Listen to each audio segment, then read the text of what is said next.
കള്ളം പറയുന്നവർ അള്ളാഹ് ഇഷ്ടപ്പെടുകയുമില്ല.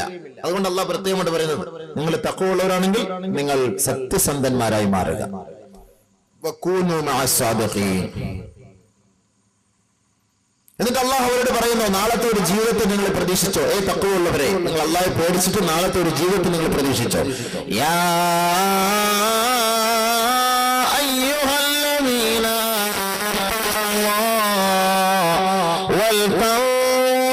നഫ്സും മാ ഖദ്ദമത് ലിഗദ് വത്തഖുല്ലാഹ് ഇന്നല്ലാഹ ഖബീറുൻ.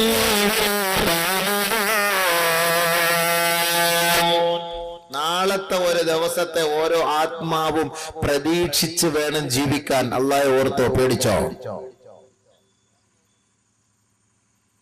ഓരോ ആത്മാവും ചെയ്തത് എന്താണ് എന്ന് വെളിവാക്കപ്പെടുന്ന ഒരു ദിവസമുണ്ടാകും. ആ ദിവസത്തെ നിങ്ങൾ ഭയപ്പെടണം. നിങ്ങൾ ഒളിഞ്ഞും തെളിഞ്ഞും രഹസ്യത്തിലും പരസ്യത്തിലും മറിഞ്ഞിരുന്നും ഒളിച്ചിരുന്നും ഒക്കെ ചെയ്യുന്നതിനെ വ്യക്തമാക്കുന്ന ഒരു ദിവസമുണ്ടാകും. ആ ദിവസത്തെ നിങ്ങൾ ഭയപ്പെടണം. അതുകൊണ്ട് വിശ്വാസികളെ, എല്ലാ രഹസ്യങ്ങളും അറിയുന്നവൻ അല്ലാഹുവാണ്. അതുകൊണ്ട് പടച്ച തമ്പുരാനെ ഭയന്ന് ജീവിക്കണേ. ഖുർആനിന്റെ പല ഭാഗങ്ങൾ പരിശോധിച്ചാലും അല്ലാഹു ഇതാ പറയുന്നത്. ഇങ്ങനെ ഭയപ്പെട്ട് ജീവിച്ച മുത്തഖീങ്ങൾക്ക്, ഇങ്ങനെ ഭയപ്പെട്ട് ജീവിച്ച സ്വാലിഹീങ്ങൾക്ക്, മതഭക്തന്മാർക്ക് അല്ലാഹു തആല നൽകുന്ന ഗുണങ്ങൾ എന്തൊക്കെയാണ്? ഒന്ന്, ശത്രുക്കളിൽ നിന്ന് അല്ലാഹു അവനെ സഹായിക്കും. ഒരു ഗൺമാനും വേണ്ട, ഒരു പട്ടാളവും വേണ്ട, ഒരു പോലീസും വേണ്ട, ഒരു കൂട്ടുകാരനും വേണ്ട, അല്ലാഹു അവനെ സഹായിക്കും. എപ്പോൾ? ഇവൻ അല്ലാഹയെ ഭയപ്പെടുന്നവനായി മാറിയാൽ. تمسسكم حسنة تسؤهم وإن تصبكم سيئة يفرحوا بها وإن تصبروا وتتقوا لا يضركم كيدهم شيئا إن الله بما يعملون محيط. അല്ലാഹു സുബ്ഹാനഹു വ തആല നബിയും സഹാബത്തിനെ നോക്കിയിട്ട് പറയുകയാണ്, മുസ്ലിം ഉമ്മത്തിനെ അപേക്ഷിച്ചിടത്തോളം മുസ്ലിമീങ്ങൾക്ക് വല്ല ഗുണമുണ്ടായാൽ അത് അമുസ്ലിമീങ്ങൾക്ക് അത് കാണുമ്പോൾ ഒരു വല്ലാത്ത വിരോധമാണ്. ഒരാൾക്കൊരു ഖൈർ ഉണ്ടാവുമ്പോൾ മറ്റുള്ളവർക്ക് അസൂയ എന്ന് പറയുമല്ലോ നമ്മള്. നബിക്കും സഹാബത്തിനും വല്ല ഗുണമുണ്ടാകുമ്പോൾ പ്രവാചകന്റെയും സഹാബത്തിന്റെയും ഇസ്ലാമിന്റെയും ബദ്ധവൈരികൾക്ക് അത് അംഗീകരിക്കാൻ അങ്ങോട്ട് കഴിയില്ല. അത് അംഗീകരിക്കാൻ കഴിയില്ല. ഒരു വല്ലാത്ത കുശുമ്പാണ്, കുശുമ്പ്. എന്നാൽ അവർക്ക് വല്ല ദോഷബാധയേറ്റാലോ ഭയങ്കര സന്തോഷമായിരിക്കും, ഭയങ്കരമായ സന്തോഷമായിരിക്കും. പക്ഷെ ഈ ജോലി, ഈ ഒരു രോഗം ഇന്ന് മുസ്ലിങ്ങളിൽ പടർന്നിരിക്കുകയാണ്. ഈ ഒരു ജോലി അത് നമ്മൾ പാടില്ല. ഇത് അല്ലാഹു തആല പറഞ്ഞത് ഇസ്ലാമിന്റെ ബദ്ധവൈരികൾക്ക്, ഇസ്ലാമിന്റെ മക്കൾക്ക് എന്തെങ്കിലും ഒരു ബുദ്ധിമുട്ടോ പ്രയാസങ്ങളോ വന്നാൽ അവർ സന്തോഷിക്കും. പക്ഷെ അല്ലാഹു തആല പറയുന്നു, നിങ്ങൾക്ക് ബുദ്ധിമുട്ടും പ്രയാസങ്ങളൊക്കെ ഉണ്ടാകും, നിങ്ങൾ മുസ്ലിമീങ്ങളല്ലേ, ഉണ്ടാകും. നിങ്ങൾ ആ വിഷയത്തിൽ പേടിക്കുകയും വേണ്ട, ദുഃഖിക്കുകയും വേണ്ട, പ്രയാസപ്പെടാൻ വേണ്ട. നിങ്ങളുടെ കാര്യം ഞാൻ ഏറ്റെടുത്തുകൊള്ളാം. നിങ്ങൾ രണ്ട് കാര്യങ്ങൾ സ്വീകരിച്ചാൽ മതി. إن تمسسكم حسنة تسؤهم. നിങ്ങൾക്കൊരു ബുദ്ധിമുട്ട് വന്നാൽ, ഇൻ തംസസ്കും ഹസനത്തുൻ, നിങ്ങൾക്കൊരു നന്മ വന്നാൽ, തസൂഹും, അത് അവരെ വേദനിപ്പിക്കുമത്രേ. വഇൻ തുസിബുകും സയ്യിഅത്തുൻ യഫ്റഹൂ ബിഹാ. നിങ്ങൾക്കൊരു ബുദ്ധിമുട്ട് വന്നാലോ, ഒരു പ്രയാസം നേരിട്ടാലോ, ആ പ്രയാസത്തിന്റെ പേരിൽ എതിരാളികൾ തുള്ളിച്ചാടുമത്രേ, സന്തോഷിക്കുമത്രേ. അതുകൊണ്ട് മുസ്ലിം സമുദായമേ, വിശ്വാസി സമൂഹമേ, അല്ലാഹു പറയുന്നു, നിങ്ങൾക്കൊരു ബുദ്ധിമുട്ടോ പ്രയാസങ്ങളോ നേരിട്ടാൽ നിങ്ങൾ സ്വീകരിക്കേണ്ട നിലപാട് എന്താണ്? അള്ളാന്റെ ഭാഗത്ത് നിന്ന് സഹായം വേണമെങ്കിൽ നിങ്ങൾ സ്വീകരിക്കേണ്ട നിലപാട് 2.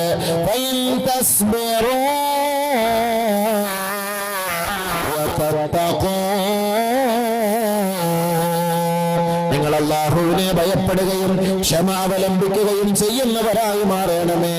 എങ്കിൽ ലാ യളറുക്കും കൈദുഹും ശൈആ. നിങ്ങളുടെ എതിരാളികൾ ഏതെല്ലാം കുതന്ത്രങ്ങൾ മെനഞ്ഞു ചെയ്താലും ഏതെല്ലാം ഒളിത്താവളങ്ങൾ സൃഷ്ടിച്ചാലും നിങ്ങളെ എങ്ങനെയൊക്കെ വേദനിപ്പിക്കാൻ അവർ കിടഞ്ഞു പരിശ്രമിച്ചാലും അവരുടെ ഒരു കുതന്ത്രവും നിങ്ങളുടെ രോമകൂമങ്ങൾക്ക് പോലും ഒരു ന്യൂനത ഉണ്ടാക്കുകയില്ല എന്ന് പരിശുദ്ധ ഖുർആൻ. അവരുടെ ഒരു കുതന്ത്രവും ഇങ്ങോട്ട് വലിക്കൂല, ഒരു കുതന്ത്രവും വലിക്കൂല. എന്താ ഡിമാൻഡ്?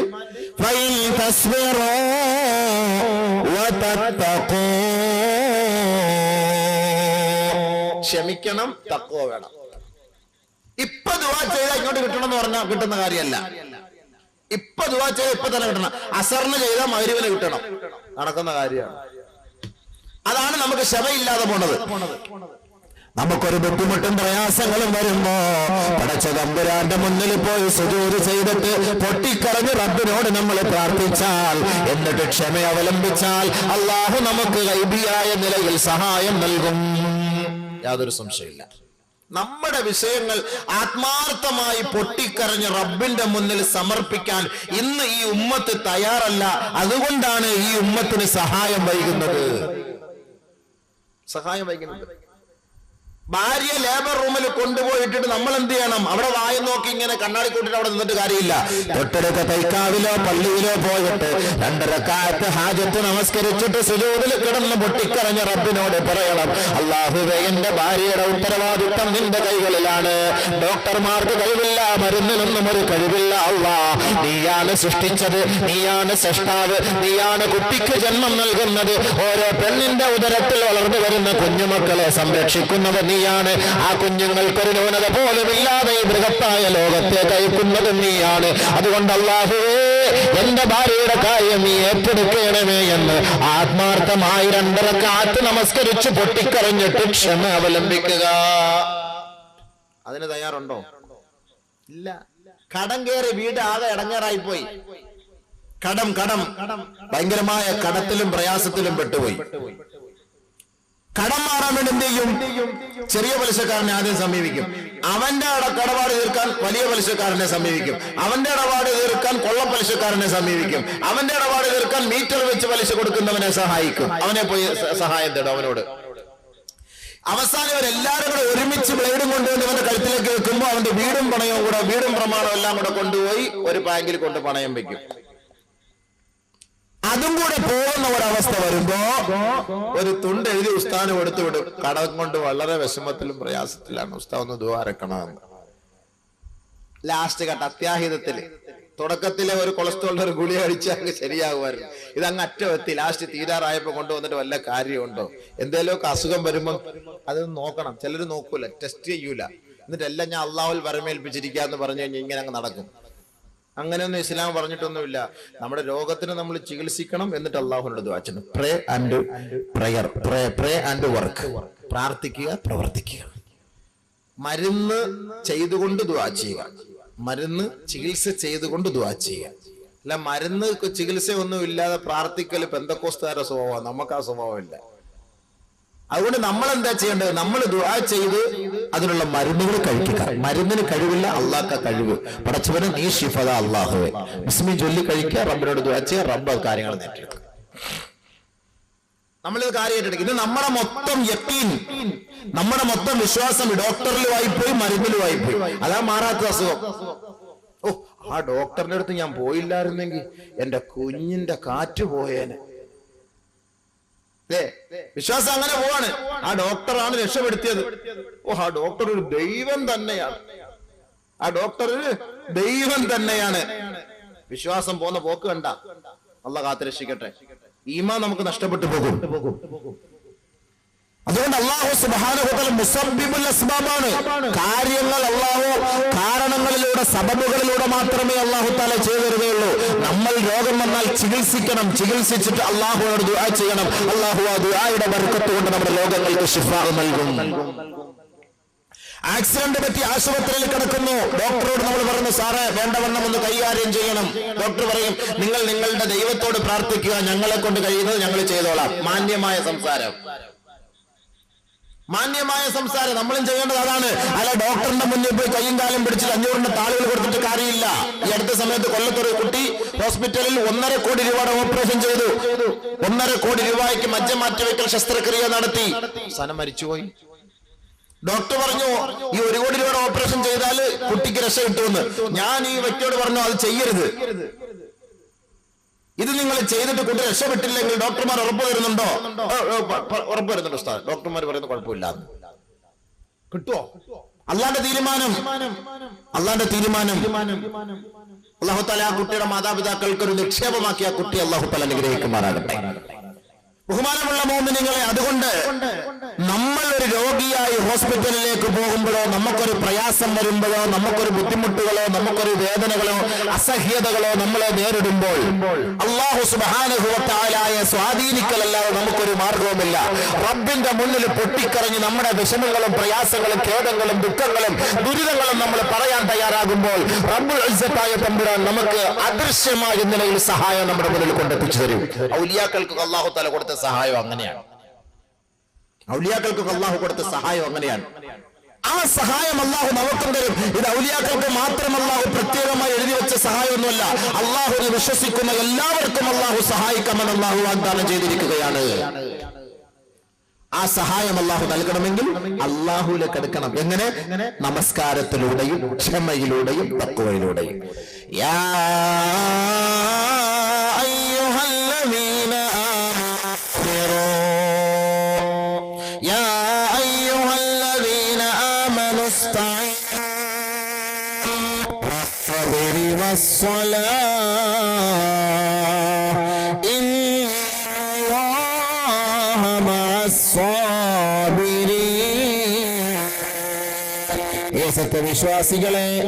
സത്യവിശ്വാസിനികളെ, നിങ്ങൾ ക്ഷമിക്കണേ.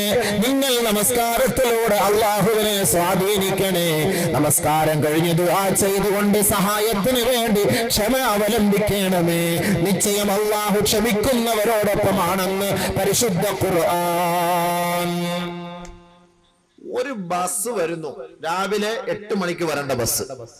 നമ്മള് 7:45 കുളിച്ചൊരുങ്ങി പുസ്തകമൊക്കെ ആയിട്ട് സ്റ്റാൻഡിൽ ഇവിടെ നിൽക്കുന്നു ബസ് കാത്ത്. 8 മണിക്ക് വന്നില്ല. 8:15 ബസ് വന്നുള്ളൂ. ആ 8:15 വരെ നമ്മൾ നോക്കി നിൽക്കൂലേ? ഇല്ല, ഞങ്ങൾക്ക് ഒരു ഓട്ടോറിക്ഷ കിട്ടി, ബൈക്ക് കിട്ടി, കയറി പൈസ. ശരി, പോട്ടെ, സമ്മതിച്ചു. ബോംബെക്ക് പോകാൻ വേണ്ടി ട്രെയിനിൽ ടിക്കറ്റ് എടുത്ത് കരുനാഗപ്പള്ളി റെയിൽവേ സ്റ്റേഷനിൽ പോയി നിൽക്കുക. രാവിലെ 10:05 ബോംബെ വണ്ടി വരും, വന്നില്ല. ഏതായാലും ബൈക്കിൽ കയറി പോവോ? ബോംബെയിൽ ഒരു ബൈക്ക് കിട്ടി, ഞങ്ങളപ്പോ ബോംബെ കയറി പോയി. എന്തായാലും പറയാൻ പറ്റുമോ? 10:15 വരേണ്ട വണ്ടി വിളിച്ചു പറയുന്നു 2.5 മണിക്കൂർ വൈകിയേ വരുള്ളൂ. ആ 2.5 മണിക്കൂറും അവിടെ നിൽക്കൂലേ സുഹൃത്തുക്കളെ? ആ വണ്ടിക്ക് വേണ്ടി നിൽക്കൂലേ? റിയാദിന് പോകാന്, ദുബായിക്ക് പോകാന്, കുവൈറ്റിന് പോകാന്, ബഹ്റൈന് പോകാന് ഇവിടുന്ന് വണ്ടി കയറി എയർപോർട്ടിൽ പോയി. രാവിലെ 5:05 ഫ്ലൈറ്റ്. അവിടെ ചെന്നപ്പോൾ പറയുന്നു 12 മണിക്കേ ഉള്ളു ഫ്ലൈറ്റ്. ഇന്നത് താമസിച്ചാ പോണെ. ട്രാൻസ്പോർട്ടർ ബസ്സിൽ കയറി പോന്നോലെ വേറെ ഏതെങ്കിലും വണ്ടിക്കകത്ത് കയറി പോകാൻ പറ്റുമോ? അവിടെയൊക്കെ ക്ഷമ, അവിടെയൊക്കെ നമ്മൾ സഹിച്ച് ക്ഷമിച്ച് കഷ്ടപ്പെട്ടിരിക്കും. ഒരു 10-500 റിയാൽ ലാഭത്തിന് വേണ്ടി ത്രൂ ആയിട്ട് പോയി റിയാദിൽ ഇറങ്ങേണ്ട ചെറുക്കൻ കറങ്ങിപ്പോയി മസ്കറ്റിൽ പോയി 9 മണിക്കൂർ താമസിച്ചിട്ട് റിയാദിൽ പോയി ഇറങ്ങും. എന്തിനാ? ഒരു 500 റിയാൽ ലാഭം കിട്ടാൻ വേണ്ടിയിട്ട്. അതിന്റെ ഗുണം എന്താ? 9 മണിക്കൂർ മസ്കറ്റിൽ കിടന്ന് ഇങ്ങനെ കറങ്ങണം. 500 റിയാൽ ലാഭത്തിന് വേണ്ടി 9 മണിക്കൂർ മസ്കറ്റിൽ താമസിക്കുന്നതിന് ഇവന് ക്ഷമയുണ്ട്. അള്ളാഹുവിനോട് കാര്യങ്ങൾ ചോദിച്ച് അത് വരുന്നതിന് വരെ കാത്തിരിക്കാൻ ഇവന് ക്ഷമയില്ല. ലഹറിന് ചോദിച്ചാൽ അസറിന് കിട്ടണം, അസറിന് ചോദിച്ചാൽ മഗ്‌രിബിന് കിട്ടണം, മഗ്‌രിബിന് ചോദിച്ചാൽ ഇശാക്ക് കിട്ടണം. ഇശാ നിസ്കരിച്ച് ചോദിച്ചിട്ട് നടന്നാൽ സുബഹി ആവുമ്പോഴത്തേക്ക് വാതില്ല എന്തെങ്കിലുമൊക്കെ അള്ളാഹു അവിടെ കൊണ്ട് വെച്ചേക്കണം. ഇത് നടക്കുന്ന കാര്യമല്ല. നമ്മൾ അള്ളാഹുനോട് ചോദിച്ച് ക്ഷമിച്ചിരുന്നാൽ റബ്ബ് തരും, സഹിക്കണം, ക്ഷമിക്കണം. അല്ലാഹു സുബ്ഹാനഹു വ തആല ബദരീങ്ങളെ രക്ഷപ്പെടുത്തിയില്ലേ, സഹായിച്ചില്ലേ? ആരാണ് ബദരീങ്ങളെ സഹായിക്കാൻ അവിടെ മുന്നിട്ടിറങ്ങിയത്? ബഹുമാനപ്പെട്ട നബിയുനാ റസൂലുള്ളാഹി തങ്ങളും സഹാബാക്കളും നോമ്പും പിടിച്ച് കഷ്ടപ്പെട്ട് എരിപൊരി കൊള്ളുന്ന വെയിലിൽ ബദറിന്റെ രണാങ്കളത്തിലേക്ക് വന്ന് നിൽക്കുകയാ. വെള്ളമുള്ള സമൃദ്ധമായ സ്ഥലങ്ങൾ മുഴുവനും പ്രതിയോഗികൾ പിടിച്ചടക്കിയിരിക്കുമ്പോ ആരംഭപ്പൂവായ മുത്തു മുഹമ്മദ് മുസ്തഫ തങ്ങളും ബലഹീനരായ കുറെ സഹാബത്തും മാത്രം ബദറിന്റെ രണാങ്കള പ്രാർത്ഥനത്തിൽ അണിനിരന്നു നിൽക്കുമ്പോ അല്ലാഹുവിന്റെ റസൂല് വലതും ഇടതും നോക്കുകയാ.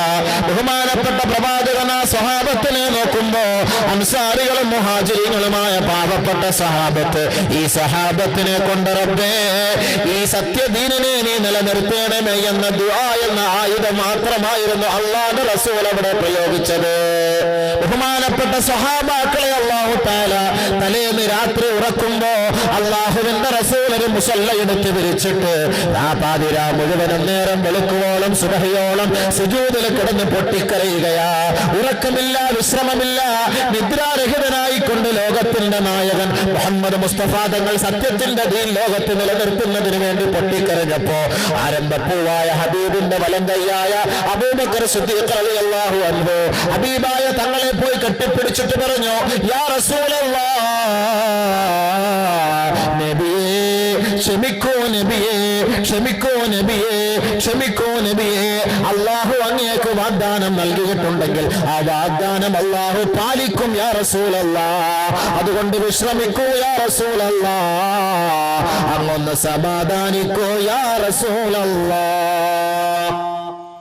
അബൂബക്കർ സിദ്ദീഖ് തന്നെ കൊണ്ട് പറഞ്ഞു, നബി തങ്ങളെ ക്ഷമിക്ക്, എന്തിനാ ഇത്ര വെപ്രാളപ്പെടുന്ന? ആ കരച്ചിലും വെപ്രാളവും ബഹളവും.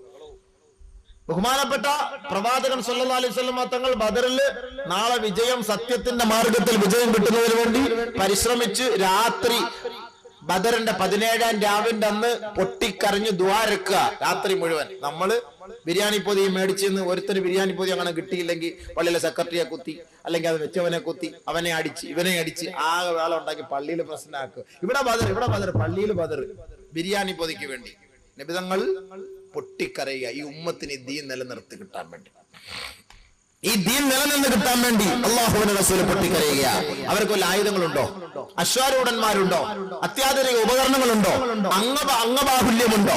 അല്ലാഹുവിന്റെ റസൂലും സഹാബത്തും ബഹുമാനപ്പെട്ട പ്രവാചകനെ അണിനിരന്നിരിക്കുന്നത് പാവപ്പെട്ട മുഹാജിരീങ്ങളും പാവപ്പെട്ട അൻസാരികളുമായ ബലഹീനരായ സഹാബത്ത്. ഒന്നോ രണ്ടോ തുരുമ്പ് പിടിച്ച കുന്തങ്ങൾ, ഒരു 7-8 ഒട്ടകങ്ങൾ, മറ്റുള്ളവർക്ക് 100 അശ്വാരൂഢന്മാർ, 700 ഒട്ടകങ്ങൾ, ആയിരക്കണക്കായ ശത്രു സൈന്യങ്ങൾ എല്ലാവരും വന്ന് അണിനിരന്ന് പാട്ടും ഗാനമേളയും സിനിമാറ്റിക് ഡാൻസും ബ്രേക്ക് ഡാൻസും ഒക്കെയാടി സന്തോഷിച്ച് മദ്യം വിളമ്പി കുടിച്ചുകൊണ്ടിരിക്കുകയാണ്. നബിയും സഹാബത്തും ഒന്നുമില്ലാതെ അള്ളാഹുവിന്റെ അടുക്കൽ കണ്ണുനീരായിട്ട് പൊട്ടിക്കരഞ്ഞ് ദുആ ചെയ്ത് അള്ളാഹയെ സ്വാധീനിക്കാൻ ശ്രമിച്ചുകൊണ്ടിരിക്കുന്നു. വലഖദ് നസറകുമുല്ലാഹു ബിബദരിൻ വഅൻതും അദില്ല ഫത്തഖുല്ലാഹ ലഅല്ലകും തുർഹമൂൻ.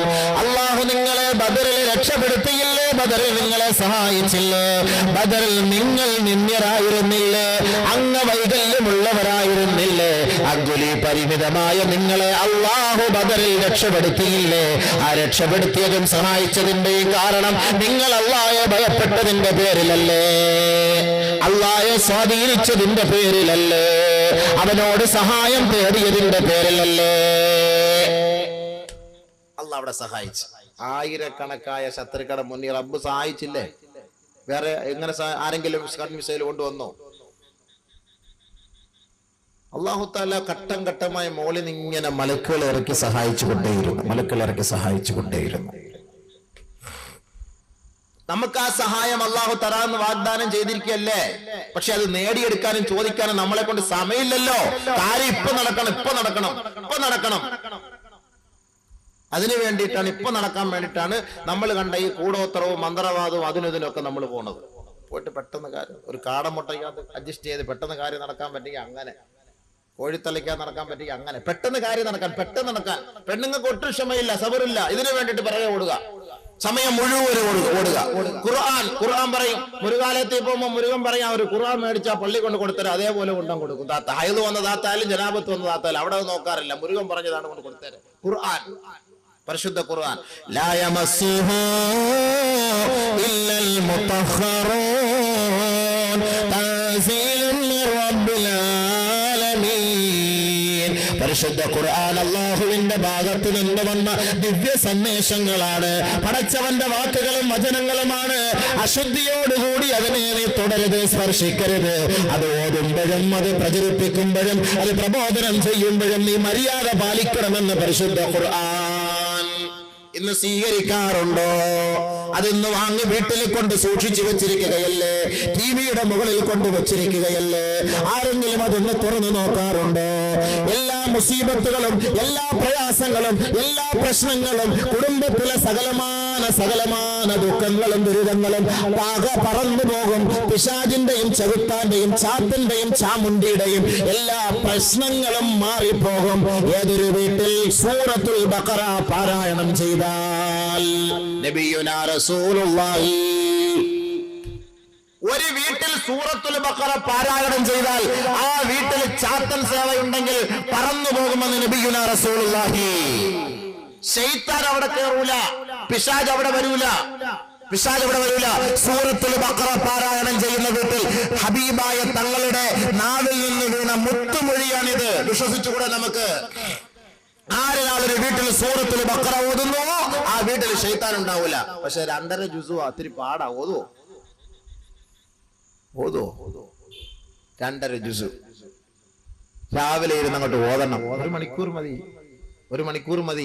കുട്ടികളെ ഏൽപ്പിട്ട് എവിടെ സുബഹി നിസ്കരിക്കാൻ സമയമല്ലേ, പിന്നല്ലേ ഇവിടെ രാവിലെ ഓതാൻ പോണത്. ഓത്, രാവിലെ ഒരു നോത്.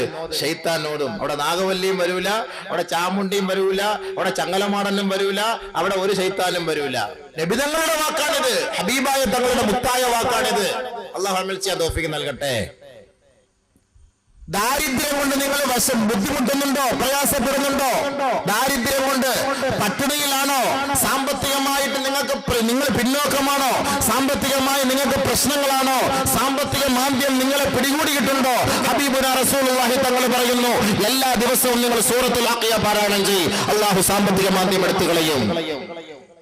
മഗ്രിബിന്റെ ഇശാഇന്റെയും ഇടയ്ക്ക് നിങ്ങൾ ഈ സൂറത്തുൽ വാഖിയ പാരായണം ചെയ്താൽ ആ വീട്ടിൽ ദാരിദ്ര്യം ഉണ്ടാവുകയില്ല, പട്ടിണി ഉണ്ടാവുകയില്ല എന്ന് ഹബീബുനാ തങ്ങൾ നമ്മളെ പഠിപ്പിക്കുമ്പോൾ ആ സമയത്ത് നമ്മൾ ഒന്നുമെടുത്തുകൊണ്ട് അതോടുകൂടി കിബിലയ്ക്ക് നേരെ TV എടുത്തു വെച്ചിട്ട് അതിന്റെ മുന്നിരുന്ന് സീരിയൽ കാണാൻ ഈ സഹോദരി സമുദായം തയ്യാറായത് കൊണ്ടാണ് ഈ ഉമ്മത്ത് പ്രയാസം വരുമ്പോൾ, പ്രശ്നം വരുമ്പോൾ അള്ളാഹുവിനെ ചോദിച്ചിട്ട് ഉടനെ ഉത്തരം കിട്ടാത്തത്. അതിന് അള്ളാഹെ കുറ്റം പറഞ്ഞിട്ട് കാര്യമൊന്നുമില്ല. TV കണ്ടോണ്ടിരിക്കുമ്പോൾ സ്വിച്ച് ഇടാൻ പോയപ്പോൾ കറണ്ട് അടിച്ചു, അത്യാഹിത വാർഡിൽ കിടക്കുന്നു, TV എല്ലാം അടിച്ചു പൊട്ടിച്ചിട്ട് താത്ത പോയി ദുആയോടെ ദുആ. അങ്ങനത്തെ ആവശ്യം വരുമ്പോൾ ദുആ ഇപ്പൊ അള്ളാഹ്ക്ക് വേണ്ട. അതിന് മുമ്പ് അവിടെ പോയി ദുആ ചെയ്യാൻ. കൊച്ചി TV ഓണാക്കിയപ്പോ കറണ്ട് അടിച്ചു, ദാ കിടക്കുന്നു, ഒക്കെ എടുത്ത് ആശുപത്രി കൊണ്ടിട്ടു, ദുആയോടെ ദുആ. ഉസ്താദിന് ഒരു കത്തടി, മോൾ ആശുപത്രി കിടക്കാം. പറയാൻ പറ്റൂല, കറണ്ട് അടിച്ചവരുള്ളൂ. TV ഓണാക്കാൻ നേരത്ത് കറണ്ട് അടിച്ചെന്ന് ഉസ്താദിനെ പറയാൻ പറ്റുമോ? ബഹുമാനമുള്ള സഹോദരൻ മനസ്സിലാക്കണം, വിവാഹപ്രായമെത്തിയ സഹോദരിമാർക്ക് വിവാഹം നടക്കാതെ വന്നാൽ പരിശുദ്ധ ഖുർആനിൽ അല്ലാഹുവിന്റെ റസൂൽ നമ്മളെ പഠിപ്പിച്ചു തന്നിട്ടുണ്ട്. സൂറത്തുർ റഹ്മാൻ, അത് പുതുമണവാളനെന്നും പുതുമണവാട്ടി എന്നും പഠിപ്പിച്ചു തന്നിരിക്കുന്ന സൂറത്തുർ റഹ്മാൻ നിങ്ങൾ വീട്ടിൽ പാരായണം ചെയ്യും. നിങ്ങളുടെ മുടങ്ങിക്കിടക്കുന്ന പ്രശ്നങ്ങൾക്ക് പരിഹാരമാണ് സൂറത്തുർ റഹ്മാൻ. ആരോതുന്നു? എല്ലാ പ്രശ്നങ്ങൾക്കും പരിഹാരം പരിശുദ്ധ ഖുർആനിൽ അല്ലാഹു നമുക്ക് വ്യക്തമാക്കി തന്നിട്ടുണ്ട്. അത് ഹബീബുനാ റസൂലുള്ളാഹി തങ്ങൾ നമ്മളെ പഠിപ്പിച്ചു തന്നിട്ടുണ്ട്. പക്ഷെ നമ്മൾ അതിനെ സ്വാധീനിക്കാത്തതാണ് നമുക്ക് വന്ന എല്ലാത്തിന്റെയും പ്രശ്നം, സകലമാന പ്രശ്നം. എല്ലാ വിഷയത്തിനും പരിഹാരം ഖുർആൻ. ഇന്ന് ഖുർആൻ ഒരു നേർച്ച വസ്തുവായി വെക്കുന്നതല്ലാതെ അത് പാരായണം ചെയ്യാറില്ല ഇന്ന്. ഞാനടക്കം. അല്ലാഹു ഓതാൻ തൗഫീഖ് നൽകട്ടെ. നിർബന്ധമായി നമ്മുടെ മക്കളെ കൊണ്ട് വൈകിട്ട് അത് ഓദിപ്പിക്കണം, നമ്മുടെ വീട്ടിൽ അത് പാരായണം ചെയ്യിപ്പിക്കണം. മഗ്രിബ് നമസ്കാരം നല്ല സമയം, ആ നമസ്കാരം കഴിഞ്ഞിട്ട് സഹോദരിമാർ ഓതട്ടെ. എത്ര സഹോദരിമാർ ഖുർആൻ പാരായണം ചെയ്യുന്നവരുണ്ട്? 6 ജുസ് വെച്ച് ഓതിയാൽ മതി ഒരു ദിവസം. 2 മാസം കൊണ്ടെങ്കിലും ഒരു ഖത്തം തീർക്കാൻ കഴിയും. വിവാഹം കഴിഞ്ഞ് വർഷങ്ങൾ എത്രയായി? ആ പെൺകുട്ടിയോടൊന്ന് ചോദിച്ചു നോക്ക്, നിന്റെ ജീവിതത്തിൽ ഒരു പ്രാവശ്യമെങ്കിലും പരിശുദ്ധ ഖുർആൻ പൂർണ്ണമായി ഓതിയിട്ടുണ്ടോ? ഇല്ല. നമുക്ക് വേണ്ടി നമ്മൾ ഓതിവൈ, ഖബറിൽ അത് വരും. നമുക്ക് വേണ്ടി നമ്മൾ നേരത്തെ ഓതിവൈ, അത് ഖബറിൽ അല്ലാഹു കൊണ്ടെത്തിച്ചു തരും. അതിന് നാല് തയ്യാറല്ല ഓതാൻ. 50 വയസ്സും 60 വയസ്സുമാർ ഉപ്പപ്പായോട് ചോദിച്ചു നോക്ക്, ഖുർആൻ പാരായണം ചെയ്തിട്ടുണ്ടോ? അറിയില്ല. ആ ഖുർആൻ എടുത്തു വെച്ച് ബാങ്കിന്റെ ഇഖാമത്തിന്റെ സമയത്ത് സുന്നത്ത് നമസ്കരിച്ചിട്ട് പള്ളിയിൽ പോയിരുന്നിട്ട് പരിശുദ്ധ ഖുർആൻ എടുത്തു വെച്ചിട്ട് തുറന്നു നോക്കിയിട്ട് പൊട്ടിക്കറ, യാ അല്ലാഹ് നിന്റെ കലാമാണിത്, ഇത് ഓതാൻ എനിക്ക് ആഗ്രഹമുണ്ട്, ആവേശമുണ്ട്, പടച്ച തമ്പുരാനെ എനിക്കിത് അറിയില്ലല്ലോ അള്ളാഹുവെ, നീ പഠിപ്പിച്ചതാ പഠിച്ചവനെ, ഖേദപ്രകടനം നടത്ത്, എനിക്കറിയില്ല എന്ന് പറയല്ലേ. 60 വയസ്സും 70 വയസ്സുമാരെ സഹോദരൻ പറയരുത്, നാണക്കേടാണ്. നിന്റെ കാറ്റലോഗാണ്, നിന്റെ ഭരണഘടനയാണ്. പടച്ച തമ്പുരാൻ നിനക്കെഴുതി തന്ന, നിനക്ക് വേണ്ടി തന്ന ഒരു വറാസത്ത്, അനന്തര സ്വത്താണ് ഇത് ഖുർആൻ. ഇത് പഠിക്കാനും ഓതാനും നമ്മളിത് തയ്യാറല്ല. അതുകൊണ്ടാണ് നമ്മൾ ഇന്ന് ഏറ്റെടുക്കുന്ന നൂറുകണക്കിന് പ്രശ്നങ്ങൾ മുഴുവനും ഈ ഖുർആനിനെ നമ്മൾ വെടിഞ്ഞുകൊണ്ടുള്ള ജീവിതം നയിക്കുന്നത് കൊണ്ടാണ്. യാതൊരു സംശയവുമില്ല. അല്ലാഹു സുബ്ഹാനഹു വ തആല പരിശുദ്ധ ഖുർആനിലൂടെ വ്യക്തമാക്കിയതുപോലെ ഹബീബുന റസൂലുള്ളാഹി തങ്ങളുടെ സ്വഹാബാക്കളെ നടന്നതിന്റെ പേരിൽ ആയിരക്കണക്കായ ശത്രുപാളയത്തിൽ അല്ലാഹു തആല അവരെ രക്ഷപ്പെടുത്തി സഹായിച്ചു. അല്ലാഹു ഓതാൻ തൗഫീഖ് നൽകട്ടെ. ആമീൻ പറ. ഓതാൻ തൗഫീഖ് നൽകട്ടെ. കൂടോത്തരം ചെയ്തെന്ന് പേടിക്കുന്നുണ്ടോ? സൂറത്തുൽ ഫാത്തിഹ ഓത്, സൂറത്തുൽ ഇഖ്ലാസ് ഓത്, സൂറത്തുൽ ഫലഖ് ഓത്, സൂറത്തുൽ നാസ് ഓത്. ദിവസവും ഓദിക്കോ. ആരെന്ത് ഏത് മുട്ടയ്ക്കകത്ത് ചെയ്താലും കേൾക്കൂല. ആ ഒരു വിശ്വാസം നമുക്ക് വേണം. സൂറത്തുൽ ഫാത്തിഹ ഓദിക്കോ, സൂറത്തുൽ ഇഖ്ലാസ് ഖുൽ ഹുവല്ലാഹു അഹദ്, സൂറത്തുൽ ഫലഖ് ഖുൽ അഊദു ബിറബ്ബിൽ ഫലഖ്, സൂറത്തുൽ നാസ് ഖുൽ അഊദു ബിറബ്ബിൻ നാസ്. തണുപ്പ് ശരീരം മൊത്തം. രാത്രി കിടക്കാൻ നേരത്ത് ഒളിവെടുത്തിട്ട് ഓതിയിട്ട് കിട, ഒരു ഷർറും ഇങ്ങോട്ട് വരൂല. നമസ്കാരത്തിന് ശേഷം ഇത് ഓത്. നമസ്കാരത്തിന് ശേഷം ഫർള് നമസ്കാരം കഴിഞ്ഞ് 3 പ്രാവശ്യം വീതം നീ ഇത് പാരായണം ചെയ്, ഒരു ഷർറും ഇങ്ങോട്ട് വരൂല. ഇന്ന വലിയല്ലാഹുല്ലദീ നസ്സലൽ കിതാബ വഹുവ യതവല്ലസ്സാലിഹീൻ.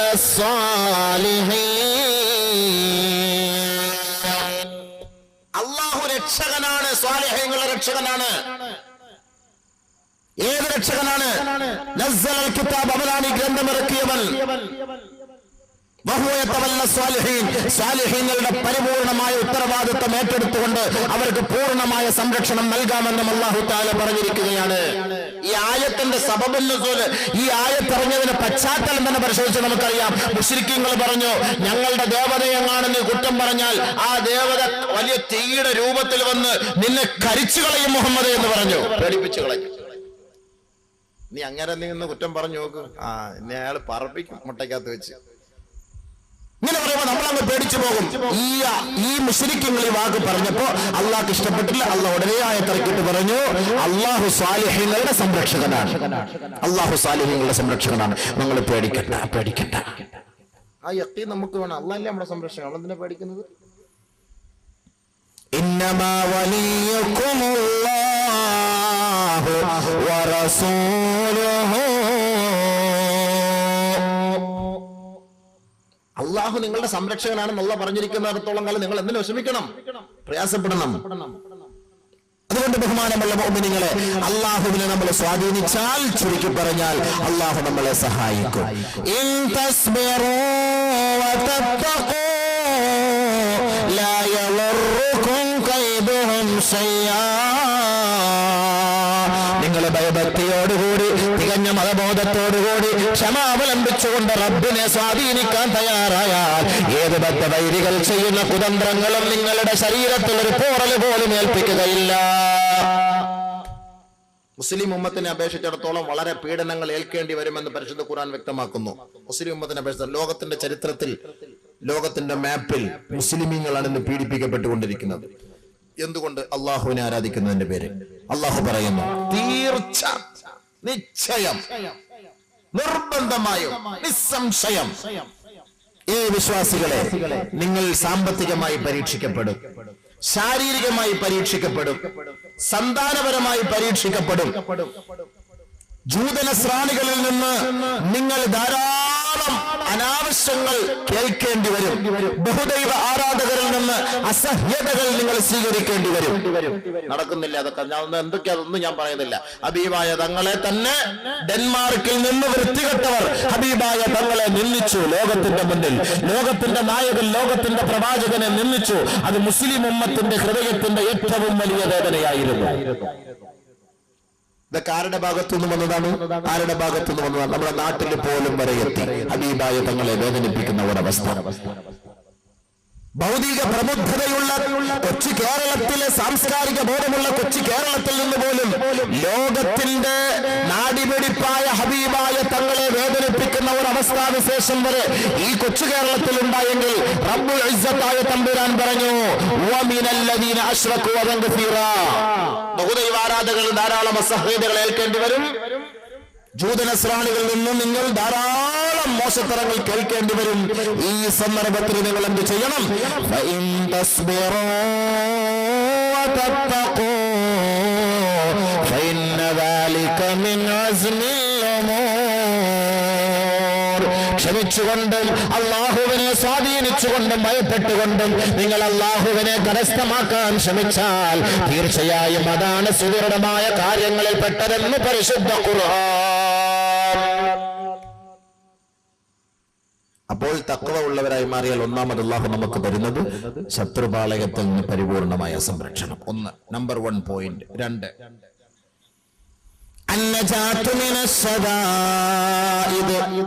സകലമാന പ്രശ്നത്തിനും പരിഹാരം. നമ്മൾ പ്രശ്നപരിഹാരത്തിനാണല്ലോ നമ്മൾ കണ്ട സിർക്കിലേക്കും കുഫറിലേക്കും ഒക്കെ പോണത്, പ്രശ്ന പരിഹാരത്തിന്. ഈ സകല പ്രശ്നത്തിനും പരിഹാരം തരാമെന്ന് അല്ലാഹു പറയുന്നു. ومن يتق الله يجعل له مخرجا إن تتقوا الله يجعل لكم فرقانا ومن يتق الله يجعل له من أمره يسرا. സകല പ്രശ്നത്തിനും സകലമാന ആവലാദികൾക്കും വേവലാദികൾക്കും അല്ലാഹു പരിഹാരം തരാമെന്ന് പറയുന്നു. പക്ഷെ ഒരേ ഒരു ഉപാധി, തഖ്വ. പറയുന്നത് മനസ്സിലാവുന്നുണ്ടല്ലോ അല്ലേ? തഖ്വ, പേടി, അല്ലാഹുവെ പേടി, അല്ലാഹുവെ ഭയപ്പെടണം, സൂക്ഷിക്കണം, അല്ലാഹുവെ സൂക്ഷിക്കണം. അല്ലാഹുവെ സൂക്ഷിക്കുമ്പോ അല്ലാഹു പറയാണ് വമൻ യത്തഖില്ലാഹ യജ്അൽ ലഹു മഖ്റജാ.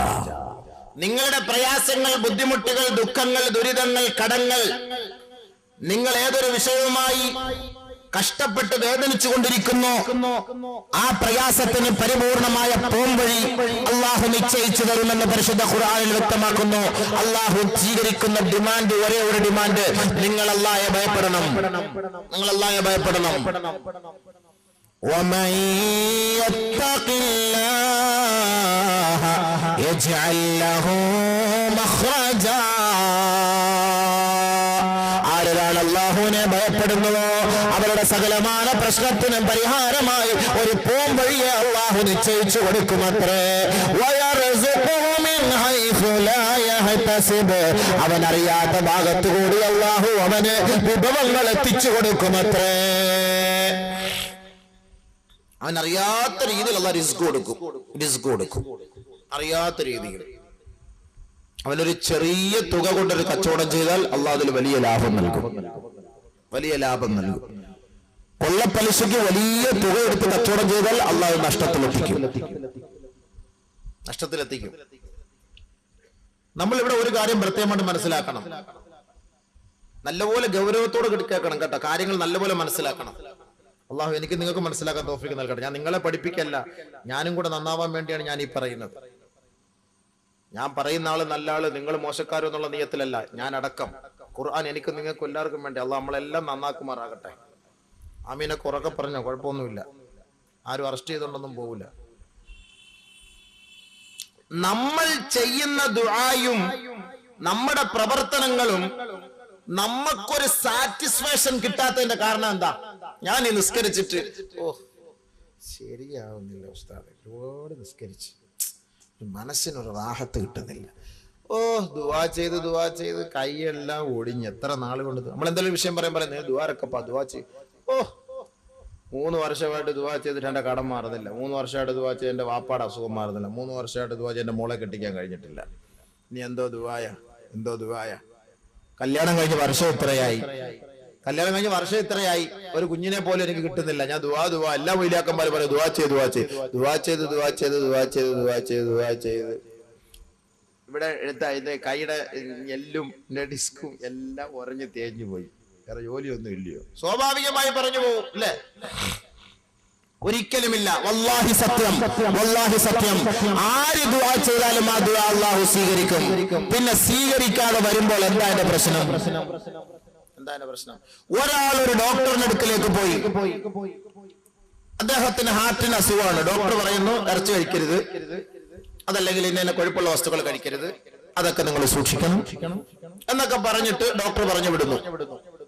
മരുന്നൊക്കെ കൊടുത്തിട്ട് ശരി 2-3 ദിവസമൊക്കെ നോക്കി. 3-ാമത്തെ ദിവസം വീട്ടിൽ ഇത്തിരി മട്ടൻ വാങ്ങിയപ്പോ നല്ല അതിനൊക്കെ ഒന്ന് ശുഷ്കി അടിച്ചൊക്കെ ഒന്ന് കൊണ്ടുവന്ന് വെച്ചപ്പോ എന്റെ മണമൊക്കെ കേട്ടപ്പോ മൂപ്പിലാൻ ഇരിക്കാൻ കഴിയുന്നില്ല. നല്ല സൂപ്പർ. എന്റെ ആ നെയ്യൊക്കെ ഇങ്ങനെ പൊങ്ങിക്കിടക്കുന്നത് കണ്ടപ്പോ അയ്യോ പെണ്ണുമ്പിള്ള ഒരു തരത്തിൽ കൊടുക്കില്ല. അയ്യോ കൊടുക്കല്ലേ, അതോ സാറാ നമ്മൾ എത്ര വർഷം ഒരുമിച്ച് ജീവിച്ച, നീ തരാതെ പിന്നെ ആര് തരാനാ? പണ്ട് ഹവ്വാ ബീവി ആദം നബിയെ സോപ്പിട്ടതുപോലെ സ്വർഗത്തിൽ വെച്ച് കടിച്ച പഴം കൊടുത്തിട്ട് പറഞ്ഞു തിന്ന് മനുഷ്യ തിന്ന്. അപ്പോ ഇത് തിന്നരുതെന്ന് അള്ളാഹ് പറയുന്നത് നീ കേട്ടില്ലേ? അതല്ലേ നിങ്ങൾക്കുള്ളൊരു സ്വഭാവമാണല്ലോ, ഞാൻ കടിച്ചത് കൊണ്ടല്ലേ നിങ്ങൾ തിന്നാത്തത്. അങ്ങനെ പറഞ്ഞപ്പോ മൂപ്പിലാൻ വലിയ വിഷമായി പോയി. ഓ, ഭാര്യയെ തൃപ്തിപ്പെടുത്തുന്ന അതൃപ്തിയായി പോയല്ലോ അവൾക്ക്. ശരി ഞാൻ കടിച്ച് അപ്പഴേ ഓർഡർ വന്ന് വിട്ടോളാൻ പറഞ്ഞു, വണ്ടി വിട്ടോളാൻ പറഞ്ഞു രണ്ടുപേരും കൂടെ. അപ്പൊ എന്നതുപോലെ ഈ ഭർത്താവ് ഇങ്ങനെ ഇരുന്നിട്ട് ഇറച്ചിയുടെ കാര്യയുടെ മണവ് കണ്ടപ്പോ പറഞ്ഞു ഒന്ന് സ്വസ്ഥമായിട്ടൊക്കെ ഇരുന്ന് നോക്കിയപ്പോ അവസാനം പെതുക്കെ 2 പീസ് തിന്ന് എന്തായാലും മരിക്കും, നീ ഇങ്ങോട്ടെട്. അപ്പൊ അത് തിന്ന പാടെ അപ്പോഴാളവിടെ ഉരുണ്ട് വരും. പെട്ടെന്ന് കൊണ്ടുപോയി ഡോക്ടറെ തന്നെ കാണിക്കുന്നു. പരിശോധിച്ച് നോക്കുമ്പോ കൊളസ്ട്രോൾ കൂടി, പ്രശ്നമായി. ഡോക്ടർ എന്തെങ്കിലും കഴിച്ചോ? അത് 2 പീസ് മട്ടന്റെ പീസ് തിന്ന് സാറേ. എന്താ തിന്നരുതെന്ന് പറഞ്ഞാൽ നിങ്ങൾ പിന്നെ തിന്നാൻ പോയി. കൊളസ്ട്രോൾ മാറാൻ വേണ്ടി ദ്വാരക്കും ഇപ്പുറത്ത് മട്ടൻ ചാപ്സ് തിന്നുകൊണ്ടിരിക്കും. അല്ല, കൊളസ്ട്രോൾ മാറാൻ വേണ്ടി മരുന്ന് കഴിക്കും, ഇപ്പുറത്ത് മട്ടൻ ചാപ്സ് തിന്നുകൊണ്ടിരിക്കും. കൊളസ്ട്രോൾ പറയുമോ? ഷുഗർ മാറാൻ വേണ്ടിയിട്ട് ഗുളിക കഴിക്കും, ഇപ്പുറത്ത് മധുര വെട്ടിങ്ങനെ അടിച്ച് വീക്കിക്കൊണ്ടിരിക്കും. എങ്ങനെ അത് പരിഹാരം കാണുക? അപ്പൊ നമ്മുടെ രോഗം മാറാത്തതില് നമ്മുടെ എന്തോ ഒരു ചെറിയ പ്രശ്നം ഉണ്ടല്ലോ, അതുകൊണ്ടാണല്ലോ ഇത് മാറാത്തത്. അതിന്റെ പിന്നിൽ അതാണല്ലോ. മഞ്ഞപ്പിത്തം പിടിച്ചവന് ഡോക്ടർ പഥ്യം നൽകിയിട്ട് പറയുന്നതൊക്കെ സൂക്ഷിക്കണമെന്ന്. വീട്ടിൽ വന്നിട്ട് ആ ഒപ്പിട്ടത് മുഴുവൻ തിന്നിട്ട് പിന്നെ മഞ്ഞപ്പിത്തം കൂടിയാൽ ഡോക്ടറെ കുറ്റം പറഞ്ഞിട്ട് കാര്യമില്ല. ഉണ്ടോ? പറഞ്ഞിട്ട് കാര്യമില്ല.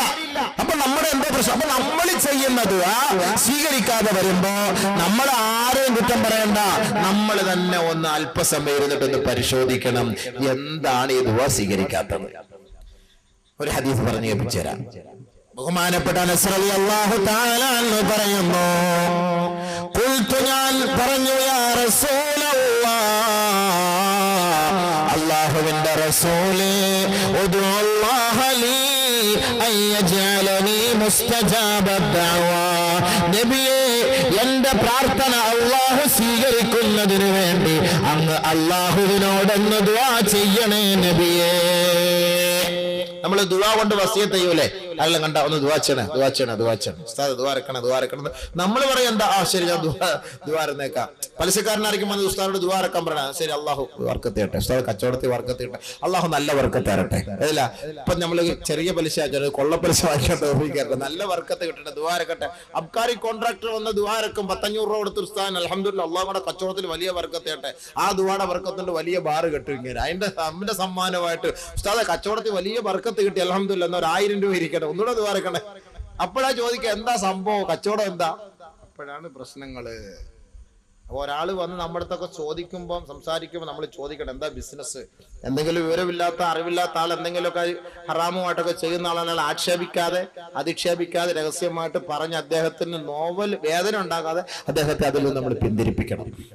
അല്ലാതെ പലിശക്കാരനാന്ന് അറിഞ്ഞിട്ട് അങ്ങേരുടെ പൈസ മേടിച്ച് പോക്കറ്റ് വെച്ചിട്ട് അല്ലാഹു അക്ബർ എന്ന് പോയി നിസ്കരിപ്പിക്കാന്ന നിസ്കാരം ശരിയാവൂല.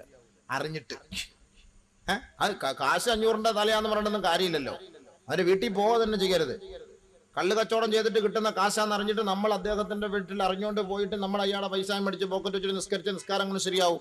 അറിഞ്ഞിട്ട് അറിയാതെ ആകുമ്പോൾ നമ്മൾ അല്ലാഹു എല്ലാം പുറത്തിറട്ടെ. അറിഞ്ഞിട്ട് നമ്മൾ അങ്ങനെ ചെയ്യാൻ പാടില്ല, ഒഴിവാക്കണം. 1000 കോടികൾ ലക്ഷങ്ങൾ തന്നാലും ഹറാം. എന്താ കേട്ടോ, അതാണ് ഹദീസ് ഞാൻ ഓതുന്നത്. എന്താ അനസ് റളിയല്ലാഹു അൻഹു പറഞ്ഞത്? എന്റെ ദുആ സ്വീകരിക്കാൻ അങ്ങ് അല്ലാഹുവിനോടൊന്ന് പ്രാർത്ഥിക്കണം നബിയെ, എന്റെ ദുആ സ്വീകരിക്കാൻ. നമ്മൾ അതേ പറയും, ശരി ഞാൻ ദുആ ഇറന്നേക്കാം, നിങ്ങൾ പൊയ്ക്കോന്ന് പറയും. നബി സല്ലല്ലാഹു അലൈഹി വസല്ലമ തങ്ങൾ അനസ് റളിയല്ലാഹു അൻഹുവിനോട് പറഞ്ഞ ഡിമാൻഡ്, ദുആ സ്വീകരിക്കാൻ ആരംഭപ്പോവായ മുത്ത് മുഹമ്മദ് മുസ്തഫ തങ്ങൾ പറഞ്ഞ ഡിമാൻഡ് ഒരേ ഒരു ഡിമാൻഡ്. ആ ഡിമാൻഡ് സ്വീകരിച്ചാൽ ഈ അബൂബക്കറിന്റെയും ഈ സഹോദരങ്ങളുടെയും ദുആയും അല്ലാഹു സ്വീകരിക്കുമത്രേ. യാ അനസു, ഹബീബായ തങ്ങൾ പറഞ്ഞു അത്രേ, യാ അനസു, ഓ അനസ് അതിബ് കസ്ബക്, നിന്റെ സമ്പാദ്യം ഹലാലാക്കിക്കോ. തുജബ് ദഅവതുക്, ഓട്ടോമാറ്റിക്കായി നിന്റെ ദുആ അല്ലാഹു സ്വീകരിക്കും. അപ്പൊ നമ്മുടെ ദുആ സ്വീകരിക്കാതെ വരുമ്പോ ഓർക്കണം, SBT ഫുലൂസ് എടുത്തിട്ടാ കച്ചവടം ചെയ്യുന്നത്. ദിവസം തോറും അടച്ചോണ്ടിരിക്കുന്നു, മാസം തോറും അടച്ചോണ്ടിരിക്കുന്നു. MIT ഉണ്ട്, എടുത്തത് CC ഇട്ട വണ്ടിയാണ്, അതിനകത്താണ് ഈ മീൻ കച്ചവടത്തിന് പോകുന്നത്, അടച്ചോണ്ടിരിക്കുന്നു. ഓട്ടോറിക്ഷ ഓടിച്ച് കൃത്യസമയത്ത് പള്ളിയിൽ ജമാഅത്തിൽ നിസ്കരിക്കുന്നു, പക്ഷേ ബർക്കത്ത് കിട്ടുന്നില്ല. എന്താ കാരണം? 50,000 അടച്ചു, ബാക്കി CC ആണ്, അതിന്റെ പുറത്തിരുന്നാണ് ഞാൻ ഈ കാശുണ്ടാക്കുന്നത്. വീട്ടിലിരുന്ന് ദുആ ചെയ്യുന്നു, വീട്ടുകാർക്കും പെണ്ണുങ്ങളും ചെയ്യുന്ന ദുആ ഒന്നും അല്ലാഹു സ്വീകരിക്കുന്നില്ല. എന്താണ്? 5 ലക്ഷത്തിന്റെ വീട് വെച്ചു, 2 ലക്ഷം സൊസൈറ്റിയിൽ നിന്ന് ലോൺ എടുത്തിട്ടാണ് അടിവാരം ബേസ്മെന്റ് കിട്ടിയത്. 3 ലക്ഷം നാട്ടുകാരോ അല്ലെങ്കിൽ സ്വന്തക്കാരോ തന്നെ സഹായിച്ചു. പക്ഷെ വീട് നിൽക്കുന്നത് പലിശയുടെ മുകളില. അതിന്റെ മുകളിൽ കയറി ഇരുന്നിട്ട് എത്ര ദുആ ചെയ്താലും ആ ദുആ സ്വീകരിക്കൂല. വിഷയം അതേ ഉള്ള വിഷയം. നിങ്ങൾ വിചാരിക്കും തങ്ങൾ ചെയ്താലേ ദുആ സ്വീകരിക്കുള്ളൂ, ഔലിയ ചെയ്താലേ ദുആ സ്വീകരിക്കുള്ളൂ, ശൈഖുന ഖുതുബുൽ അഖ്താബ് ഒക്കെ ചെയ്താലേ ദുആ സ്വീകരിക്കുള്ളൂ, നമ്മളൊന്നും ചെയ്താൽ ദുആ സ്വീകരിക്കൂല. അത് നമ്മുടെ ഒരു ധാരണ ഇല്ല, അങ്ങനെ ഒരു ധാരണയില്ല. അല്ലാഹു എല്ലാവരുടെ ദുആ സ്വീകരിക്കും. പക്ഷേ ഇവിടെയാണ് വിഷയം. മഹാന്മാർ, ഔലിയാക്കൾ, ആരിഫീങ്ങൾ അവർ ഹറാമുമായിട്ട് ബന്ധമില്ലാതെ കഴിയുന്നത് കൊണ്ട് അവരുടെ ദുആ അല്ലാഹു സ്വീകരിക്കും. നമ്മൾ അതുമായിട്ട് ബന്ധമുള്ളവർ അവരുടെ പോയി ദുആറക്ക് എന്ന് പറഞ്ഞാൽ അവര് ദുആ ചെയ്യും, പക്ഷെ അതിന്റെ എഫക്ട് ഇങ്ങോട്ട് കിട്ടുന്നില്ല. ഓ, ആ തങ്ങൾ മോശക്കാരൻ, ആ ഔലിയ ശരിയല്ല, അങ്ങനെ ശരിയല്ല, എത്ര ദുആ ചെയ്തിട്ട് ശരി എന്ന് പറഞ്ഞിട്ട് കാര്യമില്ല. നമ്മുടെ രോഗം നമ്മൾ ചികിത്സിച്ച് മാറ്റ്, എന്നിട്ട് നീ ദുആ ചെയ്യ്, അല്ലാഹു നിന്റെ ദുആ സ്വീകരിക്കും. അത് അല്ലാഹയെ കുറ്റം പറഞ്ഞിട്ട് കാര്യമില്ല, ഔലിയാക്കളെയും കുറ്റം പറഞ്ഞിട്ട് കാര്യമില്ല. ഉണ്ടോ? ഇത് ഞാൻ പറയുന്ന വാക്കല്ല, നബി തങ്ങൾ പറയുന്ന വാക്കാ. ഒരു ഹദീസോടെ ഓതി തരട്ടെ. ഹദീസ് ഓതിയാ ഞാൻ പറയുന്നത്, ഹദീസ് ഓതിട്ട് പറയാണ്, ഞാൻ എന്റെ സ്വന്തം വാക്കിൽ ഞാൻ പറയുന്നില്ല. നബി സല്ലല്ലാഹു അലൈഹി വസല്ലമ തങ്ങൾ പറയുന്നു, യഅതി അലന്നാസി സമാൻ, എന്റെ ഉമ്മത്തിന്റെ മേൽ ഒരു കാലഘട്ടം സംജാതമാകും. ലാ യബ്ഖാ അഹദുൻ ഇല്ലാ ആകില റിബാ, ആ കാലഘട്ടത്തിൽ പലിശ ഭക്ഷിക്കാത്തവൻ ആരും തന്നെ ഉണ്ടാവുകയില്ല. ഫമൻ ലം യഅകുൽ മിനർ റിബാ, അല്ലാഹുവിനെ പേടിച്ചിട്ട് ആരെങ്കിലും പലിശ തിന്നാതിരുന്നാൽ അസ്വാബഹു മിൻ ഗുബാരിഹി വഫീ റിവായത്തിൻ ഔ മിൻ ബുഖാരിഹി, പലിശയുടെ പൊടി എങ്കിലും അവനെ തട്ടാതിരിക്കുകയില്ല എന്ന് നബിയുനാ റസൂലുള്ളാഹി. അള്ളാഹയെ പേടിച്ചിട്ട് ഒരാൾ പലിശയുമായി ബന്ധപ്പെടുന്നില്ല എന്നിരിക്കെ അള്ളാന്റെ റസൂൽ പറയുന്നു, അദ്ദേഹത്തിന് പലിശയുമായി ബന്ധമില്ല എങ്കിലും അദ്ദേഹത്തെ പലിശ സ്പർശിക്കാതിരിക്കുകയില്ല. അങ്ങനത്തെ ഒരു കാലഘട്ടം എന്റെ ഉമ്മത്തിന്റെ മേൽ സംജാതമാകുമെന്ന് ലോകത്തിന്റെ നായകനായ മുഹമ്മദ് മുസ്തഫ തങ്ങളെ പറഞ്ഞത് എത്ര പച്ചയായ സത്യം എന്നതിന്റെ തെളിവാണ്. ഒരു പലിശയുടെ അംശം പോലും തിന്നാത്ത ഉസ്താദിനെ എവിടെയെങ്കിലും വിളിച്ചുകൊണ്ട് ദുആയ്ക്ക് കൊണ്ടുപോകാൻ വേണ്ടി ചെറുപ്പക്കാരെ കാറോ ബൈക്കോ ആയിട്ട് വരികയും ആ ഉസ്താദിനെ കാറിന്റെയും ബൈക്കിന്റെയും മുകളിൽ കയറ്റിയിരുത്തി വീട്ടിലേക്ക് കൊണ്ടുപോവുകയും ആ വീട്ടിൽ നിന്ന് ഉസ്താദ് ദുആ ചെയ്യുകയും ചെയ്യുമ്പോൾ ഓർക്കണം, ഉസ്താദേ, നിങ്ങൾ യാത്ര ചെയ്ത വണ്ടി CC ഇട്ട വണ്ടിയാ, നിങ്ങൾ യാത്ര ചെയ്യുന്ന കാറ് CC ഇട്ട കാറാണ്, നിങ്ങൾ വീട് പാല് കാച്ചാൻ പോകുന്ന ആ വീടിന്റെ അടിത്തറ 2 ലക്ഷം ബേസ്മെന്റ് കെട്ടിയത് അത് പലിശയുടെ പൈസ എടുത്തിട്ടാണ്, അതിന്റെ മുകളിൽ ഇരുന്നിട്ട് ഉസ്താദ് യാസീനോട് ദുആ ചെയ്യുന്നത്. അല്ലാഹുവിന്റെ റസൂൽ പറഞ്ഞു, അസാബഹു മിൻ ഗുബാരിഹി ഔ മിൻ ബുഖാരിഹി. ശരിയോ തെറ്റോ ഞാൻ പറഞ്ഞത്? ഞാൻ അടക്കം എന്റെ കുറ്റം അടക്കം പറയാ. പോയി ദുആ ചെയ്യുമ്പോ CC ഇട്ടോണ്ട് വണ്ടിക്കകത്ത് കയറി ഇരുന്ന് പോകുമ്പോ അതിന്റെ അർത്ഥം എന്താ? പൊടി അടിക്കുന്നില്ല അടി കൂടെ. വീട്ടിൽ പോയിരിക്കുന്നു, വീടിന്റെ നല്ല എന്താ പറയാ വെട്രിഫൈഡ് ടൈലില് ഗ്രാനൈറ്റിൽ ഇരുന്ന് ഉസ്താദ് ദുആ ഇറക്കുന്നു, ദുആ ചെയ്യുന്നു. അടിയിൽ നിന്ന് എന്താ കയറുന്നത്? പൊടി, പലിശയുടെ പൊടി. 2 ലക്ഷം ലോൺ, 2 ലക്ഷം ലോൺ. നിസ്കാരത്തിന് ഒരു കുറവില്ല, ദുആയ്ക്ക് ഒരു കുറവില്ല, കൃത്യസമയം 5 വഖത്ത് കൃത്യമായി വന്ന് പള്ളിയിൽ നിസ്കരിക്കും. എല്ലാം കഴിഞ്ഞു. ലോണും ഇല്ല, ഒന്നുമില്ല, ഒരു പരിപാടിയില്ല, ഒരു പ്രശ്നവുമില്ല, ഒന്നുമില്ല. ശരി, താത്താമാർ ഒരു പ്രശ്നവുമില്ല, ലോൺ എടുക്കില്ല, ഒന്നും ചെയ്യൂല, പലിശ തിന്നേയില്ല, ഒന്നും ചെയ്യൂല. പിന്നെ ഒരൊറ്റ പരിപാടിയുള്ള എന്തെങ്കിലും പ്രശ്നം വരുമ്പോൾ കൈ കിടക്കുന്ന വളം എടുത്തുകൊണ്ട് ബാങ്കിൽ വെച്ച് പണയം വെക്കും. അത് മാത്രമേ ഉസ്താദ് ഞങ്ങൾ ചെയ്യാറുള്ളൂ. അതിനെന്താ കുഴപ്പം? നമ്മൾ പലിശ തിന്നുന്നില്ല, അങ്ങോട്ട് കൊടുക്കുമല്ലേ. എന്നിട്ട് താത്ത മുസാഫ് കൈ പിടിച്ചോണ്ട് ദുആറക്ക് നാടിയാടി ദുആറക്ക് ഒരു ദുആയും എന്റെ പൊന്ന് സലീന താത്ത സ്വീകരിക്കൂല. എന്താ കാരണം? മോതിരം സ്റ്റേറ്റ് വാങ്ങിയിരിക്കുന്നു, വള സ്റ്റേറ്റ് വാങ്ങിയിരിക്കുന്നു, സൊസൈറ്റി ഇരിക്കുന്നു. 2000 രൂപയ്ക്ക് വെച്ച സാധനം തിരിച്ചെടുക്കണമെങ്കിൽ 3000. അതിന്റെ എന്താ ആവശ്യം? അപ്പൊ 1000 രൂപ എന്താ? ഏത് വകയിൽപ്പെട്ടതാ? ഏത് വകയിൽപ്പെട്ടതാ? അല്ലാഹുവിന്റെ റസൂല് പറഞ്ഞു, ലഅനല്ലാഹു ആകില റിബാ വമൂകിലഹു ഐ ആഖിദഹു വമുഅതി. പലിശ വാങ്ങലും കൊടുക്കലും ശിക്ഷയാണ്. ഇങ്ങോട്ട് വാങ്ങിയാലും നീ പണയം വെച്ചിട്ട് പലിശ അങ്ങോട്ട് കൊടുത്താലും അല്ലാഹു അവരെ ശപിച്ചിരിക്കുന്നു എന്ന് നബിയുനാ റസൂലുള്ളാഹി സ്വല്ലല്ലാഹു അലൈഹി. സലാത്ത് പോലും ചൊല്ലാൻ നമുക്ക് മടി. കാരണം എന്താ? ഇങ്ങനെയാണ് ഇനി ജീവിച്ചിട്ട് വലിയ കാര്യം.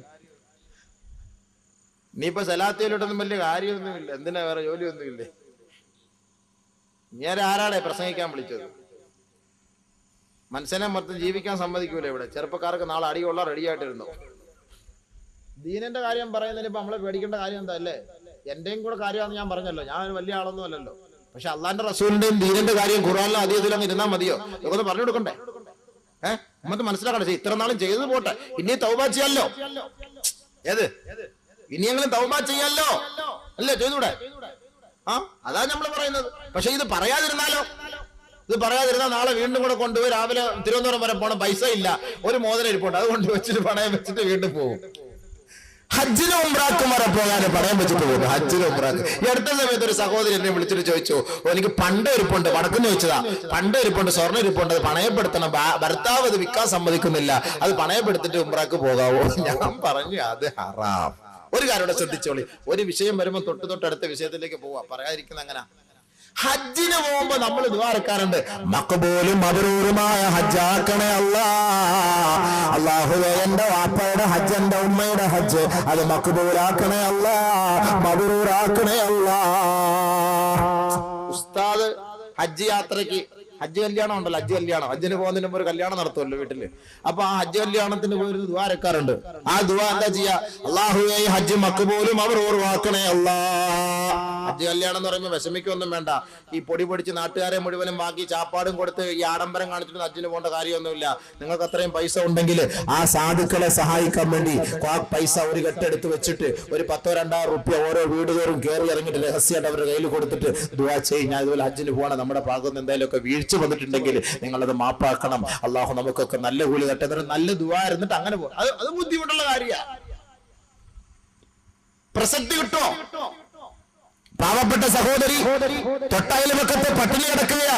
തന്റെ മക്കളൊക്കെ നല്ല ബുദ്ധിയുണ്ട്, പഠിപ്പിക്കാൻ പൈസ ഇല്ല, യൂണിഫോമിന് കാശില്ല, പലചരക്ക് സാധനങ്ങൾ വാങ്ങാൻ കടയിൽ പോകാൻ പറ്റൂല, അവിടെ കടം കയറിയിരിക്കുകയാണ്, പട്ടിണി കിടക്കുന്നു.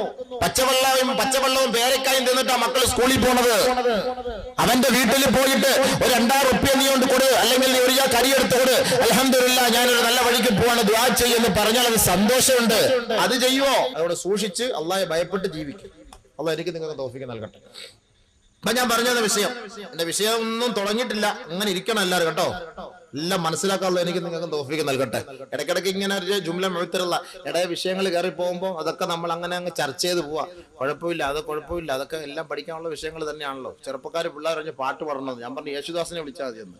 ബഹുമാനമുള്ള സഹോദരങ്ങളെ, അപ്പൊ ഞാൻ പറഞ്ഞു വന്ന വിഷയത്തിലേക്ക് ശ്രദ്ധിച്ച് അല്ലാഹു തആല കാര്യം മനസ്സിലാക്കാൻ എനിക്ക് നിങ്ങൾക്ക് തൗഫീഖ് നൽകാൻ അനുഗ്രഹിക്കുമാറാകട്ടെ. മബ്റൂറായ ഹജ്ജ്, മഖ്ബൂലായ ഹജ്ജ്. മഖ്ബൂലും മബ്റൂറും ഹജ്ജ് വേണമെന്ന് നമ്മൾ ദുആ ചെയ്യുമ്പോൾ ഈ മഖ്ബൂലും മബ്റൂറും എവിടെയാ ഉള്ളത്? ഇത് മക്കയിലൊന്നും അല്ല ഉള്ളത്, ഇത് മദീനയിലും ഉള്ള കാര്യമല്ല.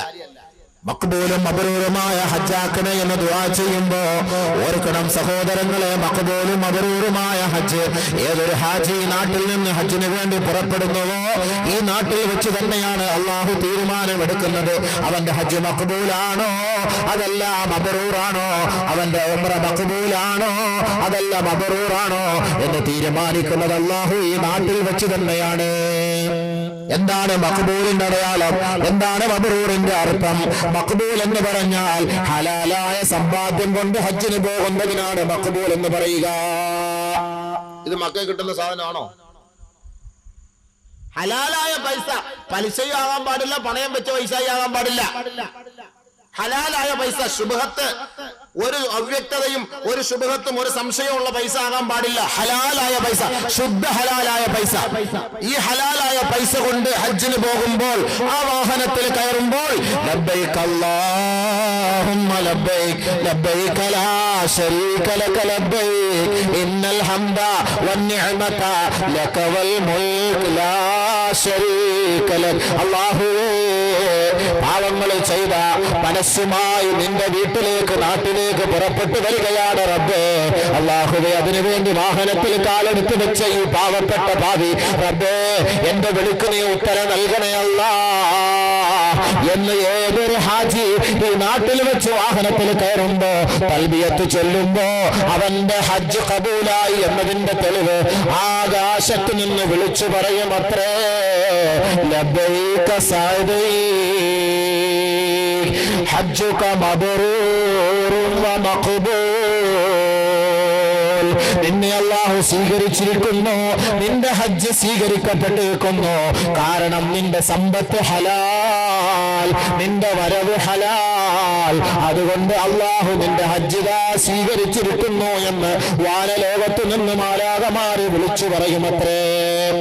ഔവ്യക്തത നിറഞ്ഞ സമ്പത്തുമായി, പലിശയുടെ അംശമുള്ള സമ്പത്തുമായി, ഹറാമിന്റെ അല്പമെങ്കിലും സമ്പത്തുമായി ഏതൊരാൾ ഹജ്ജിന് പോകുന്നുവോ അവൻ വാഹനത്തിൽ കയറിയിട്ട് ലബ്ബൈക അല്ലാഹുമ്മ ലബ്ബൈക എന്ന് പറയുമ്പോ ആകാശത്ത് നിന്ന് വിളിച്ചു പറയുകയാ, ലാ ലബ്ബൈക വലാ സഅദീക സാദുക ഹറാം വമത്അമുക ഹറാം വമശ്റബുക ഹറാം വമൽബസുക ഹറാം. നിനക്ക് അല്ലാഹുവിന്റെ അടുക്കൽ സ്വീകാര്യതയില്ല, നിന്റെ വാക്ക് അല്ലാഹു സ്വീകരിക്കുകയില്ല, നിന്റെ യാത്രയെ അല്ലാഹു അംഗീകരിക്കുകയില്ല.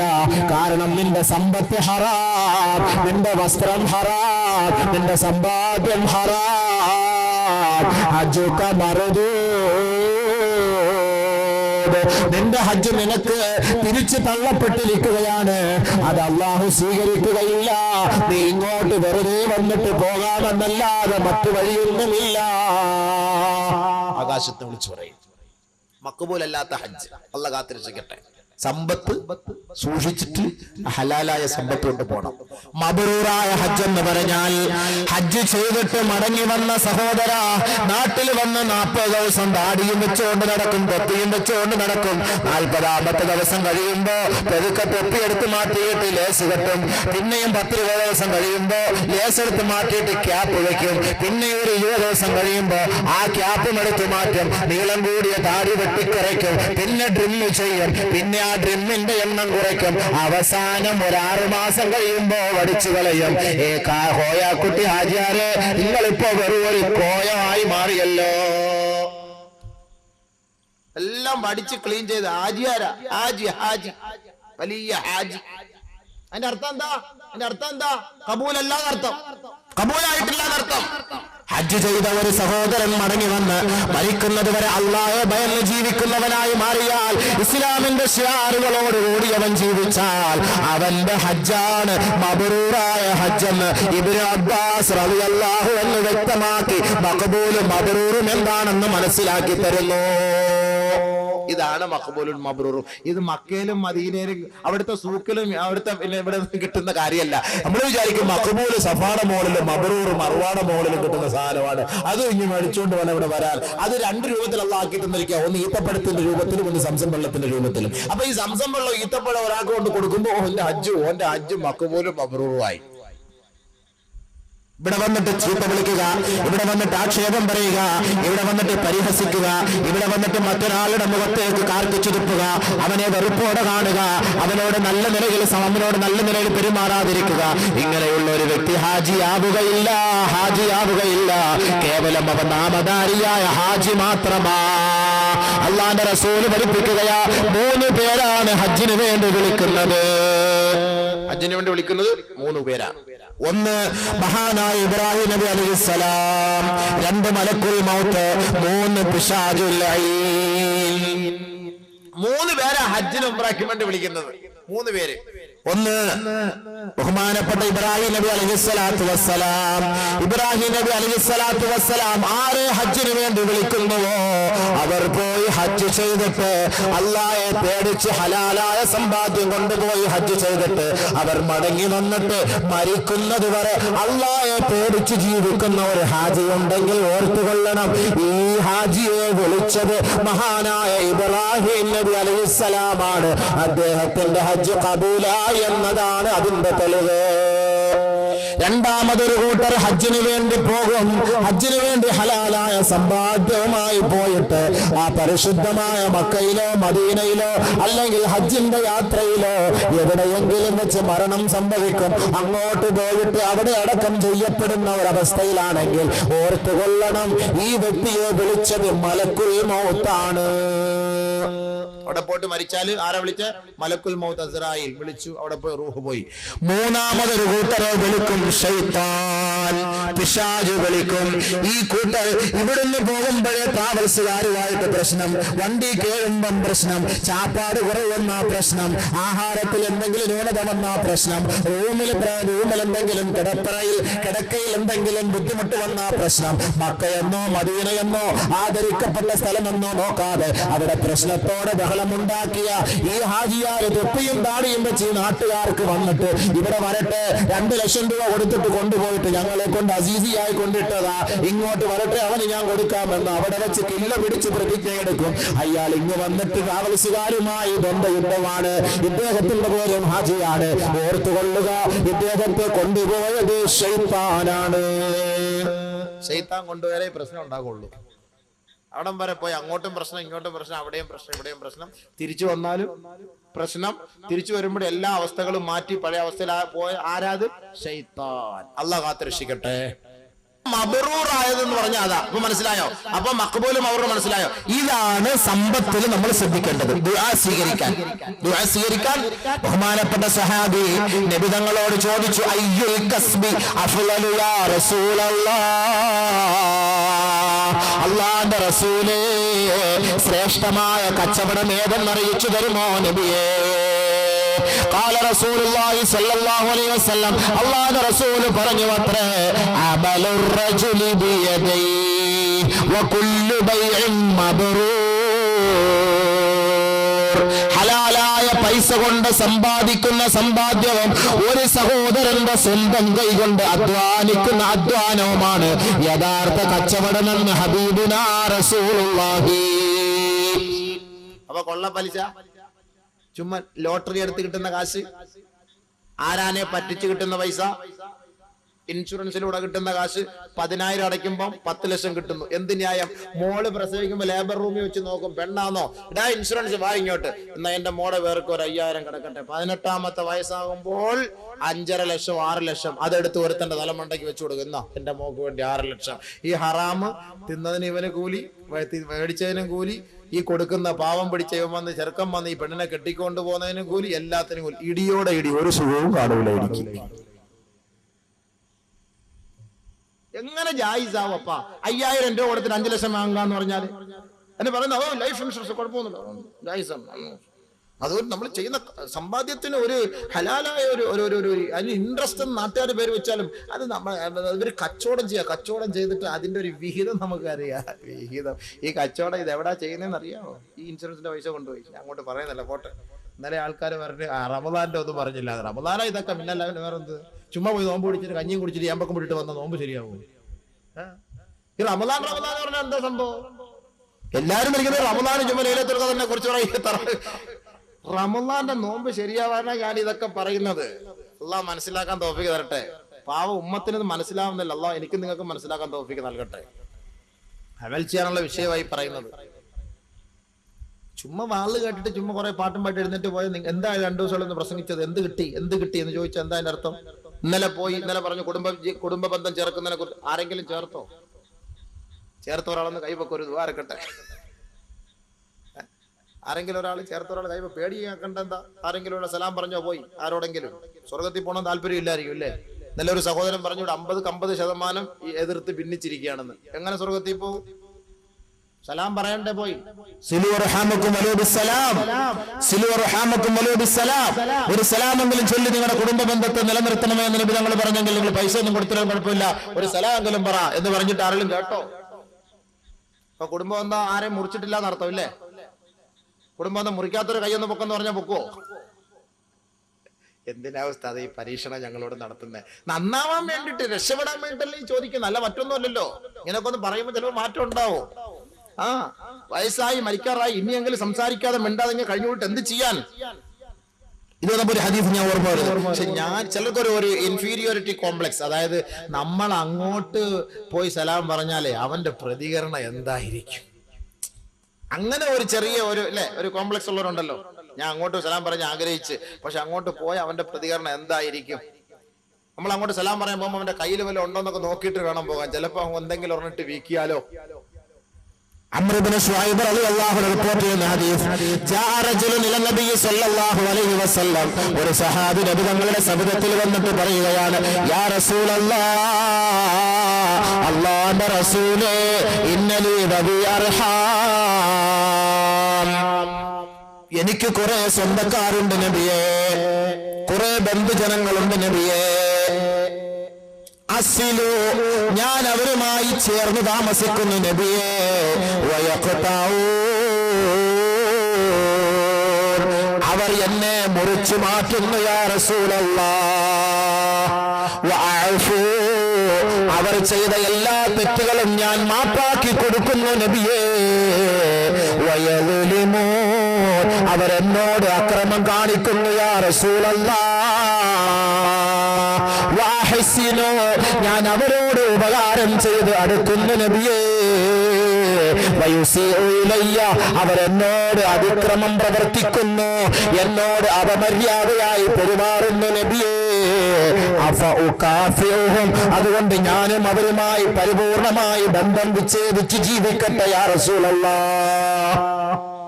നമ്മുടെ സംശയം, ഞാൻ അങ്ങോട്ട് പോയി നോക്കുന്നു, ഞാൻ സലാം പറയുന്നു, ഞാൻ പോയി ബന്ധപ്പെടാൻ നോക്കുന്നു, പക്ഷെ ഇവർക്കത് ഇഷ്ടമല്ല, ഇവരിതെല്ലാം എന്നെ കാണുമ്പോൾ മുതുകു തിരിഞ്ഞു പോകുന്നു, ഇവരെ മുഖത്ത് എന്നൊക്കെ കയർത്ത് സംസാരിക്കുന്നു, എന്നോട് ദേഷ്യ സ്വഭാവത്തോട് സംസാരിക്കുന്നു, അതുകൊണ്ട് ഞാനും അങ്ങനെ തന്നെ പ്രവർത്തിക്കട്ടെ നബിയെ. അവരുമായിട്ട് ഞാനും അങ്ങനെ പ്രവർത്തിക്കട്ടെ. ഖാല റസൂലുള്ളാഹി സ്വല്ലല്ലാഹു അലൈഹി വസല്ലം, അല്ലാഹുവിന്റെ റസൂൽ പറഞ്ഞില്ല,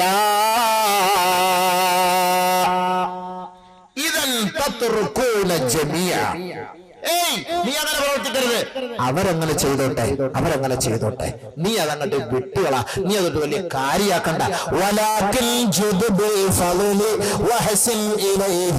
അവരോട് നല്ല നിലയിൽ പ്രവർത്തിക്കണം, അവരോട് ഔദാര്യത കാണിക്കണം, അവരോട് മാന്യത കാണിക്കണം. അങ്ങനെ നീ കാണിച്ചാൽ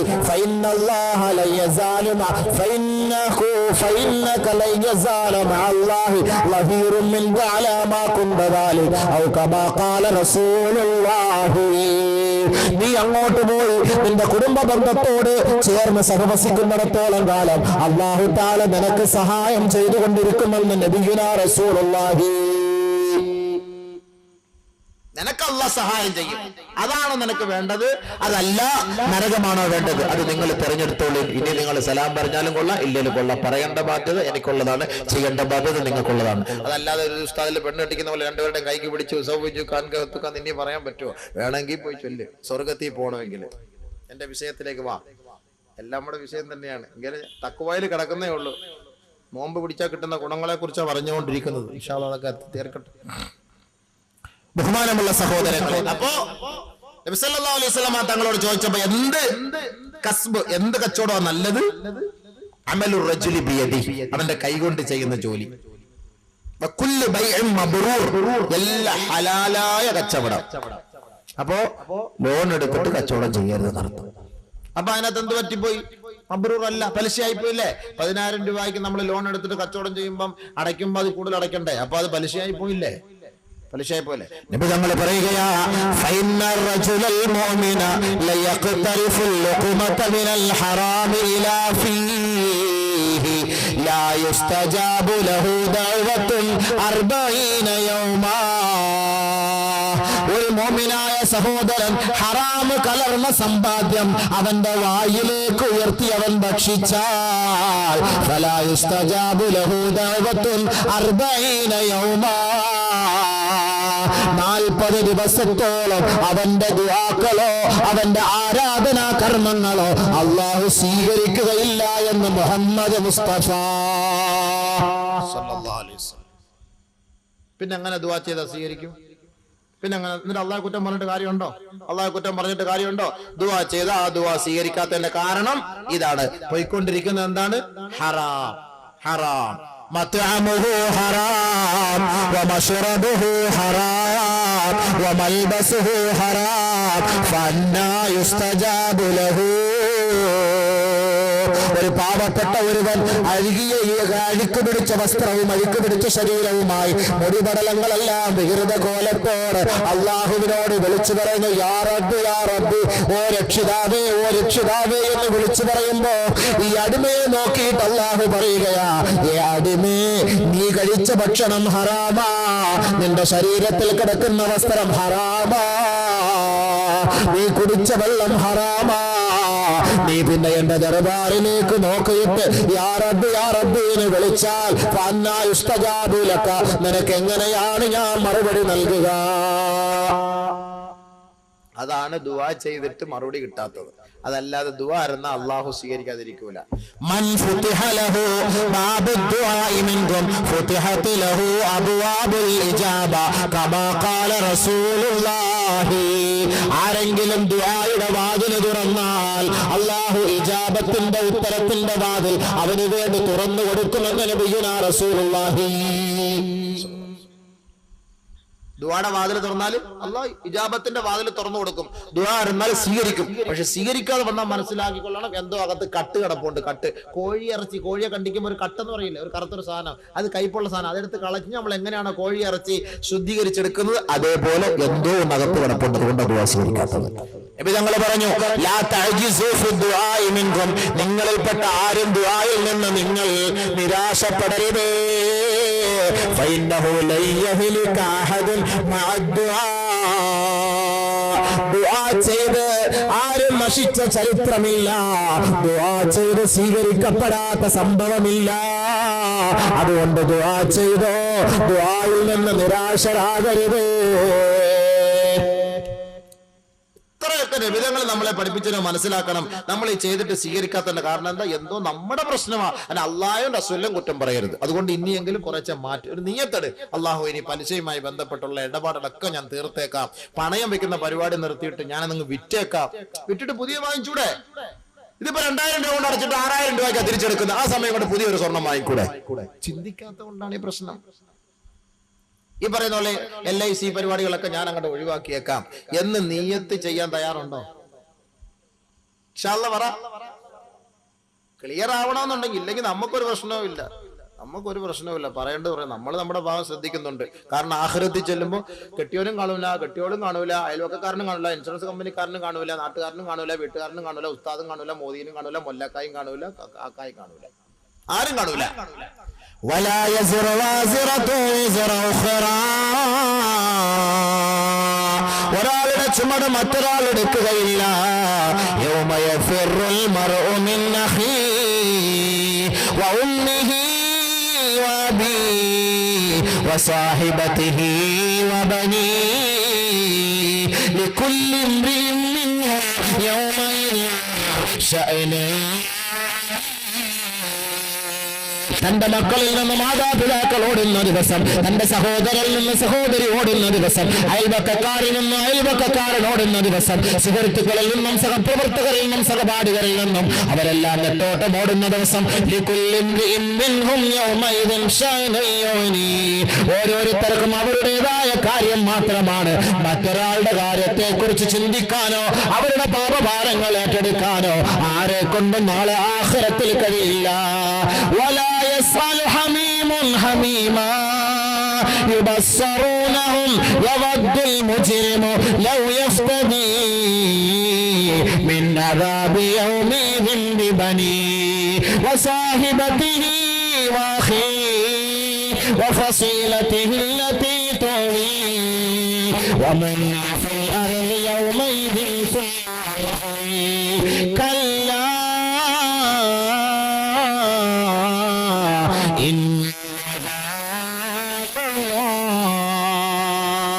ദുനിയാവിൽ വെച്ച് എല്ലാ തെറ്റുകുറ്റങ്ങൾക്കും കൂട്ടുനിൽക്കുന്ന സഹോദരങ്ങൾ, കൂട്ടുനിന്നുകൊണ്ട് എല്ലാ മോശമായ പ്രവർത്തനത്തിനും സംഭവത്തിനും സാക്ഷ്യം വഹിച്ച സഹോദരങ്ങളെ നാളെ അല്ലാഹു ആഖിറത്തിൽ ഒരുമിച്ച് കൂട്ടും. ഈ ദുനിയാവിൽ വെള്ളമടിക്കാൻ പ്രേരിപ്പിച്ചവർ, സിനിമ കാണാൻ പ്രേരിപ്പിച്ചവർ, വ്യഭിചരിക്കാൻ പ്രേരിപ്പിച്ചവർ, പലിശ വാങ്ങാൻ പ്രേരിപ്പിച്ചവർ, ചീട്ട് കളിക്കാൻ പ്രേരിപ്പിച്ചവർ, പണയം വെക്കാൻ പ്രേരിപ്പിച്ചവർ, അതുമായി ബന്ധപ്പെട്ട സകലമാന വൃത്തിഹീനമായ നടപടികൾക്കും പ്രേരിപ്പിച്ചവർ, ഇവരെ എല്ലാവരെയും നാളെ ആഖിറത്തിൽ അല്ലാഹു ഒരുമിച്ച് കൂട്ടും.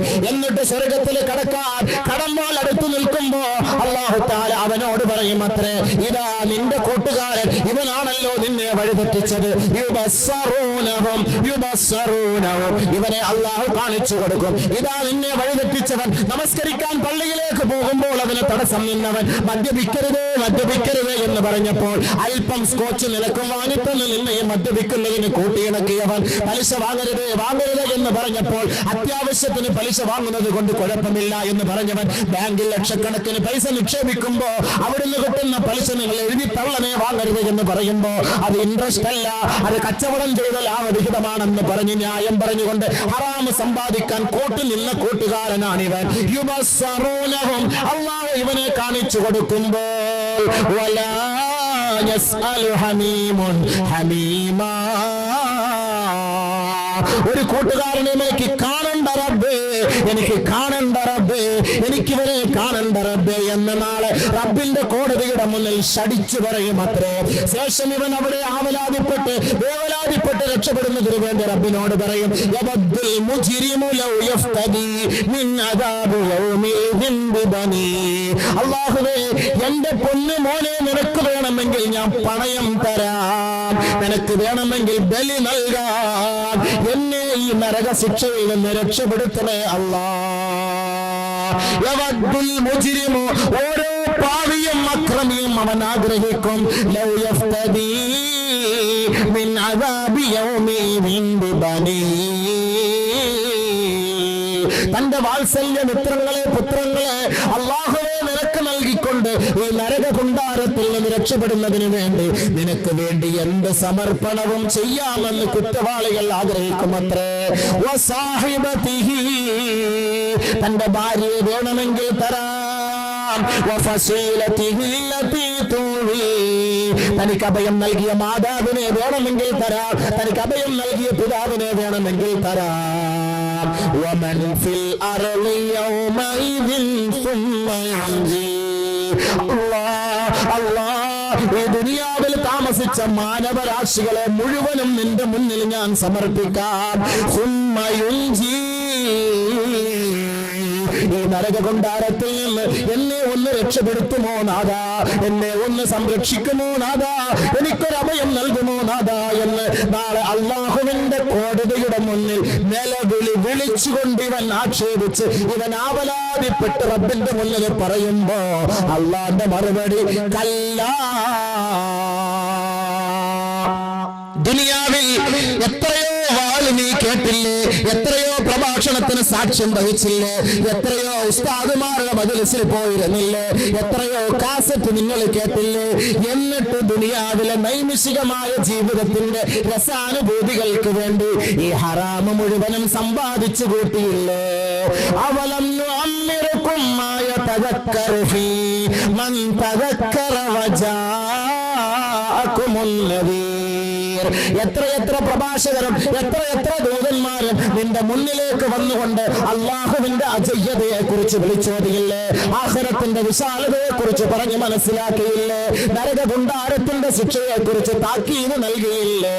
ഖാലൂ ബലാ ഖദ് ജാനാ നദീർ, അതേ റബ്ബേ, അതേ റബ്ബേ, സത്യമാണ് റബ്ബേ, വന്നിരുന്നു അല്ലാഹുവേ. ധാരാളം പ്രഭാഷകരുടെ പ്രഭാഷണം കേട്ടവരാണ് റബ്ബേ, ധാരാളം ഖുർആനിന്റെ സദസ്സിൽ പങ്കാളികളായവരാണ് റബ്ബേ, ധാരാളം കാസറ്റുകൾ കേട്ടവരാണ് റബ്ബേ, പ്രവാചകന്മാര് വന്ന ഓരോ വാക്കുകളും ഞങ്ങൾ പെറുക്കിയെടുത്തവരാണ് റബ്ബേ, അതെല്ലാം സത്യമാണ് അല്ലാഹ്. പക്ഷേ നിന്നോട് ഞങ്ങൾ അഭയം തേടുന്നു, നിന്നോട് ഞങ്ങൾ ഒരു അപേക്ഷ സമർപ്പിക്കുന്നു. റബ്ബനാ അഖ്രിജ്നാ മിൻഹാ ഫഇന്നദുനാ ഫഇന്നാ ളാലിമൂൻ. അല്ലാഹുവേ, ഒരല്പ ജീവിതം കൂടി ഞങ്ങൾക്ക് നീ നൽകട്ടെ. ഞങ്ങളെ നീ ഞങ്ങളുടെ നാട്ടിലേക്ക് തിരിച്ചയക്കണമേ. ഞങ്ങൾ ഇനി മേലിൽ ഹറാമിന്റെ ഒരു വാക്കും ഹറാമിന്റെ ഒരു പ്രവൃത്തിക്കും കൂട്ടുനിൽക്കുകയോ സമ്പാദിക്കുകയോ ചെയ്യില്ല അല്ലാ എന്ന് ഫഇന്നാ മൂഖിനൂൻ ഉറപ്പ് നൽകുന്നു അല്ലാ, ഉറപ്പ് നൽകുന്നു അല്ലാ. റബ്ബിന്റെ കോടതിയുടെ മുന്നിൽ ഈ പറയുന്ന ഞാനും നീ കേൾക്കുന്ന നിങ്ങളും അല്ലാഹുവിന്റെ വിധി ന്യായങ്ങളെ തിരസ്കരിച്ചും നിഷേധിച്ചും ജീവിക്കുകയാണെങ്കിൽ പടച്ച തമ്പുരാന്റെ കോടതിയുടെ മുന്നിൽ പോയി ആവലാതിപ്പെട്ടിട്ട് കാര്യമില്ല. അങ്ങനെ ആവലാതിപ്പെടുമ്പോ അള്ളാന്റെ മറുപടിയാ കല്ലാ ഇന്നഹാ ലളാ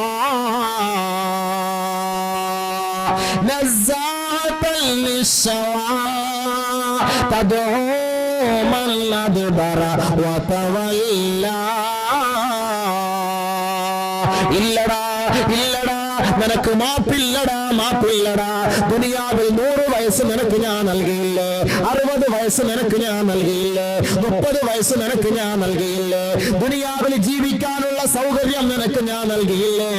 ആ സന്ദർഭത്തിൽ ചിന്തിക്കാൻ നിനക്ക് കഴിയുമായിരുന്നു, ഓർക്കാൻ നിനക്ക് കഴിയുമായിരുന്നു, പ്രവർത്തിക്കാൻ നിനക്ക് കഴിയുമായിരുന്നു. ദുനിയാവിന്റെ ലഹരിയിൽ നീ മൂടിപ്പോയില്ലേ, അതിൽ നീ വ്യാപൃതനായില്ലേ. ഇപ്പോൾ നീ ഖേദിച്ചിട്ട് കാര്യമില്ല. ആ കത്തിക്കാണുന്ന നരകമാണ് നിന്റെ സങ്കേതം, അതാണ് നിന്റെ വാസസ്ഥലം. ശരീരത്തിന്റെ രോമകൂമങ്ങളെ കത്തിച്ചു മുരുക്കിക്കളയുന്ന ആ കൊടും ക്രൂരത കിട്ടുന്ന ആ സങ്കേതമാണ് നിനക്കുള്ളത്. തതോ ആ നരകം വിളിക്കുന്നു മന്നത് പർവ്വതമല്ല. എത്ര വാല് കേട്ടിട്ടും എത്ര പ്രഭാഷണം കേട്ടിട്ടും എത്ര ദൂതന്മാർ വന്നിട്ട് നിങ്ങൾക്ക് കാര്യങ്ങൾ പറഞ്ഞു തന്നിട്ടും അത് സ്വീകരിക്കാതെ പിന്തിരിഞ്ഞു പോയില്ലേ, പിന്തിരിഞ്ഞു പോയില്ലേ.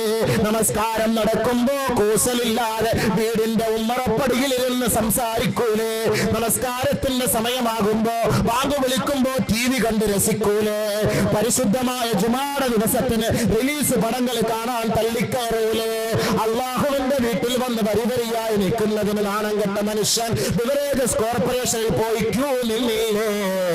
അതുകൊണ്ട് നിനക്കുള്ള സങ്കേതമാണ് ഈ ലള എന്ന സങ്കേതം. വിടില്ല വിടില്ല. നിന്നെ കരിച്ചു കളയും, നിന്നെ കരിച്ച് ചാമ്പലാക്കി കളയും.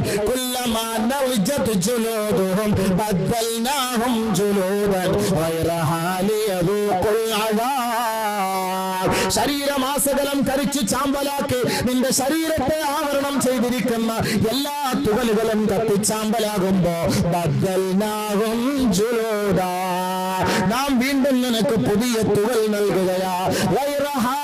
പഴയ തുകലിനേക്കാൾ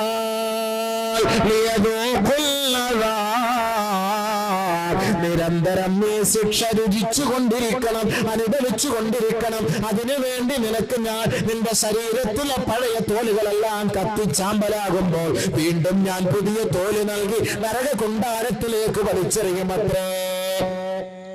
അലൈഹാ 19 മലക്കുകളെ നിന്റെ മേൽ ഞാൻ ആധിപത്യം ചെലുത്തുന്നതിന് പറഞ്ഞേക്കും. ലാ യഅസൂനല്ലാഹ മാ അമറഹും വയഫഅലൂന മാ യുഅമറൂൻ. അല്ലാഹു പറയുന്നത് പോലെ ആ മാലാഖമാരെ സ്വീകരിക്കുമത്രേ. നീ എത്രത്തോളം നിലവിളിച്ചാലും എത്രത്തോളം നരകത്തിൽ നിന്ന് കുതറി മാറാൻ ശ്രമിച്ചാലും അവർ നിന്നെ വെറുതെ വിടുകയില്ല, അവർ നിന്നെ വെറുതെ വിടുകയില്ല. അവർ നിന്നെ പീഡിപ്പിച്ചുകൊണ്ടിരിക്കും. ആ പീഡനത്തിന് നീ ഇരയായിക്കൊണ്ടിരിക്കണം. അതിൽ നിന്ന് ലഘൂകരിക്കുന്നതിന് വേണ്ടി റബ്ബിനോട് നീ യാചിക്കും. ثم لا يذوق ثم لا يموت فيها ولا يحيا لا يقضى عليهم فيموتوا ولا يخفف عنهم من عذابها. നീ നിലവിളിച്ച് പടച്ച തമ്പുരാനോട് പൊട്ടിക്കരയുമ്പോ, ദുനിയാവിൽ വെച്ച് കരയുമ്പോ നിന്നെ സഹായിക്കാൻ 100 പേര് വരുമെങ്കിൽ ആ നരക കുണ്ടാരത്തിൽ ഒറ്റയ്ക്ക് കിടന്ന് നിലവിളിക്കുമ്പോ ലാ യുഖ്ളാ അലൈഹിം ഫയമൂതു. അല്ലാഹുവേ, നീ ഒന്ന് മരിപ്പിച്ചു കളയണമേ റബ്ബേ, മരിപ്പിച്ചു കളയണമേ റബ്ബേ എന്ന് റബ്ബിനോട് നീ പറയുമ്പോ അള്ളാന്റെ തീരുമാനമാണ് ലാ യമൂതു. മരിക്കണ്ട മരിക്കണ്ട, നരകത്തിൽ മരണമില്ല. വലാ യുഖഫഫു അൻഹും മിൻ അദാബിഹാ, നിനക്കുള്ള ശിക്ഷയിൽ നിന്ന് ഒരു ഇളവ് പോലും അല്ലാഹു ചെയ്യുകയില്ല. അള്ളാഹു കാത്തുരക്ഷിക്കട്ടെ. അള്ളാഹു നരകത്തിന് രക്ഷപ്പെടുത്തുമാറാകട്ടെ. ഒരു രക്ഷയിൽ അവിടെ പോയി കിടന്ന് പൊട്ടിക്കരഞ്ഞിട്ട് നിലവിളിച്ചിട്ട് കാര്യമില്ല. ഇവിടെ വെച്ച് മാറാനുള്ള അവസരമാണിത്. ഇവിടെ വെച്ച് മാറാനുള്ള അവസരമാണിത്. ഇപ്പോൾ നമ്മൾ മാറി തൗബ ചെയ്ത് അള്ളാഹുവിന്റെ മുന്നിൽ നമ്മുടെ തെറ്റുകുറ്റങ്ങളൊക്കെ സമർപ്പിക്കാൻ തയ്യാറായാൽ 100 വട്ടം അള്ളാഹു സ്വീകരിക്കും. 100 വട്ടം അള്ളാഹു സ്വീകരിക്കും. അള്ളാഹു സുബ്ഹാനഹു വ തആല ഗഫൂറാൻ അഫൂവാൻ റഹീമാൻ, അള്ളാഹു മാപ്പ് ചെയ്തു തരും. നമ്മൾ തൗബ ചെയ്ത് മടങ്ങും. പഠിച്ചവന്റെ വിവരമില്ലായ്മയുടെ പേരിൽ ഞാൻ ലോൺ എടുത്തു, വിവരമില്ലായ്മയുടെ പേരിൽ സിസിക്ക് വണ്ടി എടുത്തു, വിവരമില്ലായ്മയുടെ പേരിൽ ഞാൻ ഹറാമായ വഴികളുമായി ബന്ധപ്പെട്ടു. യാ അല്ലാഹ്, ഞാൻ പ്രതിജ്ഞ എടുക്കുന്നു, ഇനി മേലില്ല റബ്ബേ, ഇനി മേലില്ല അല്ലാഹ്. ഇന്ന് നമ്മൾ പ്രതിജ്ഞ എടുത്താൽ ഈ പരിശുദ്ധമായ ശഅബാനിന്റെ ഈ രാവിൽ റമളാനിനെ വരവേൽക്കുന്നതിന് മുന്നോടിയായി നമ്മുടെ ഈ മാലിന്യങ്ങളെല്ലാം കഴുകിക്കളയാൻ നമ്മൾ തയ്യാറാകാൻ നമ്മൾ നിയ്യത്തെടുത്താൽ റബ്ബ് നമ്മുടെ ഭാവി ജീവിതം ഖൈറിലേക്കും ഹലാലിലേക്കും കൊണ്ടെത്തിക്കും. അല്ലെങ്കിൽ നരകത്തിൽ പോയി അള്ളാന്റെ മുന്നിൽ പോയി ഓശാനിച്ച് നിൽക്കേണ്ടി വരും.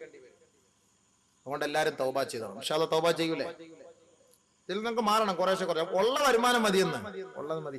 എന്തിനായി മാറിക്കും? ഇന്നലെ പറഞ്ഞു കേട്ടില്ല, ഇന്നലെ നമ്മളതൊക്കെ പറഞ്ഞായിരുന്നല്ലോ. അപ്പൊ അല്ലാഹയെ പേടിച്ചാൽ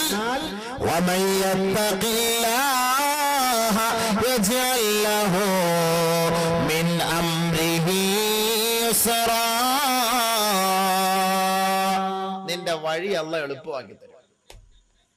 എല്ലാ കാര്യങ്ങളും അല്ലാഹ് എളുപ്പമാക്കി തരും. നിസ്സാരം, ഈസിയാക്കി അല്ലാഹ് തരും. അല്ലാഹയെ പേടിച്ചാൽ ഈസിയാക്കി തരും. എല്ലാത്തിനും പരിഹാരം. മിൻ അംരിഹി യുസ്റ. ഇനിയും അല്ലാഹുവിനെ പേടിച്ച് തഖ്വ ഉള്ളവരായി മാറിയാൽ അല്ലാഹു നമ്മുടെ കൂട്ടത്തിലുണ്ടാകും.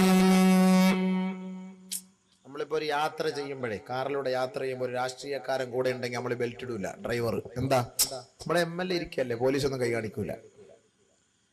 എങ്ങനെ വേണമെങ്കിലും ഒക്കെ വണ്ടി അതിലേക്കൂടെ ഇതിലേക്കൂടെ ഒക്കെ തിരിച്ചു കുത്തി കയറ്റിയൊക്കെ കൊണ്ടുപോകാൻ പറ്റും. കാരണം എന്താ, പോലീസ് ഇരിക്കല്ലേ, നേതാവ് ഇരിക്കല്ലേ, ഉടനെ പേടിക്കേണ്ട കാര്യമില്ല. ഇനി പോലീസിന്റെ കുടുംബത്തിൽ പെട്ട ഒരാളും എല്ലാം ആണെന്നുണ്ടെങ്കിൽ പോലീസ് പിടിച്ചാൽ പറയോ എന്റെ ഇക്കായ അവിടുത്തെ DYSP, എന്റെ ഇക്കായാണ് CI, എന്റെ അണ്ണനാണ് SI എന്നൊക്കെ പറയുമ്പോൾ ചിലപ്പോൾ അങ്ങ് വിട്ടേക്കും.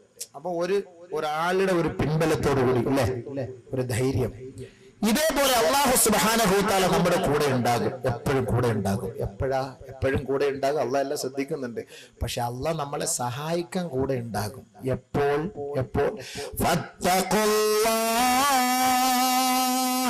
ഫഅലമു അന്നല്ലാഹ മഅൽ മുത്തഖീൻ. അല്ലാഹയെ പേടിച്ചോ, അറിഞ്ഞോ, അല്ലാഹ് കൂട്ടത്തിൽ ഉണ്ടാകും. ആരുടെ കൂട്ടത്തിൽ? മുത്തഖീങ്ങളുടെ കൂട്ടത്തിൽ. ഏത് മുത്തഖി? ലഅല്ലകും തത്തഖൂൻ. നോമ്പ് പിടിച്ച് തഖ്വ ഉള്ളവരായ മുത്തഖീങ്ങളുടെ കൂട്ടത്തിൽ അല്ലാഹു ഉണ്ടാകും. അതിനാണ് നോമ്പ് പിടിക്കാൻ പറഞ്ഞത്. അല്ലാഹു സ്നേഹിക്കും.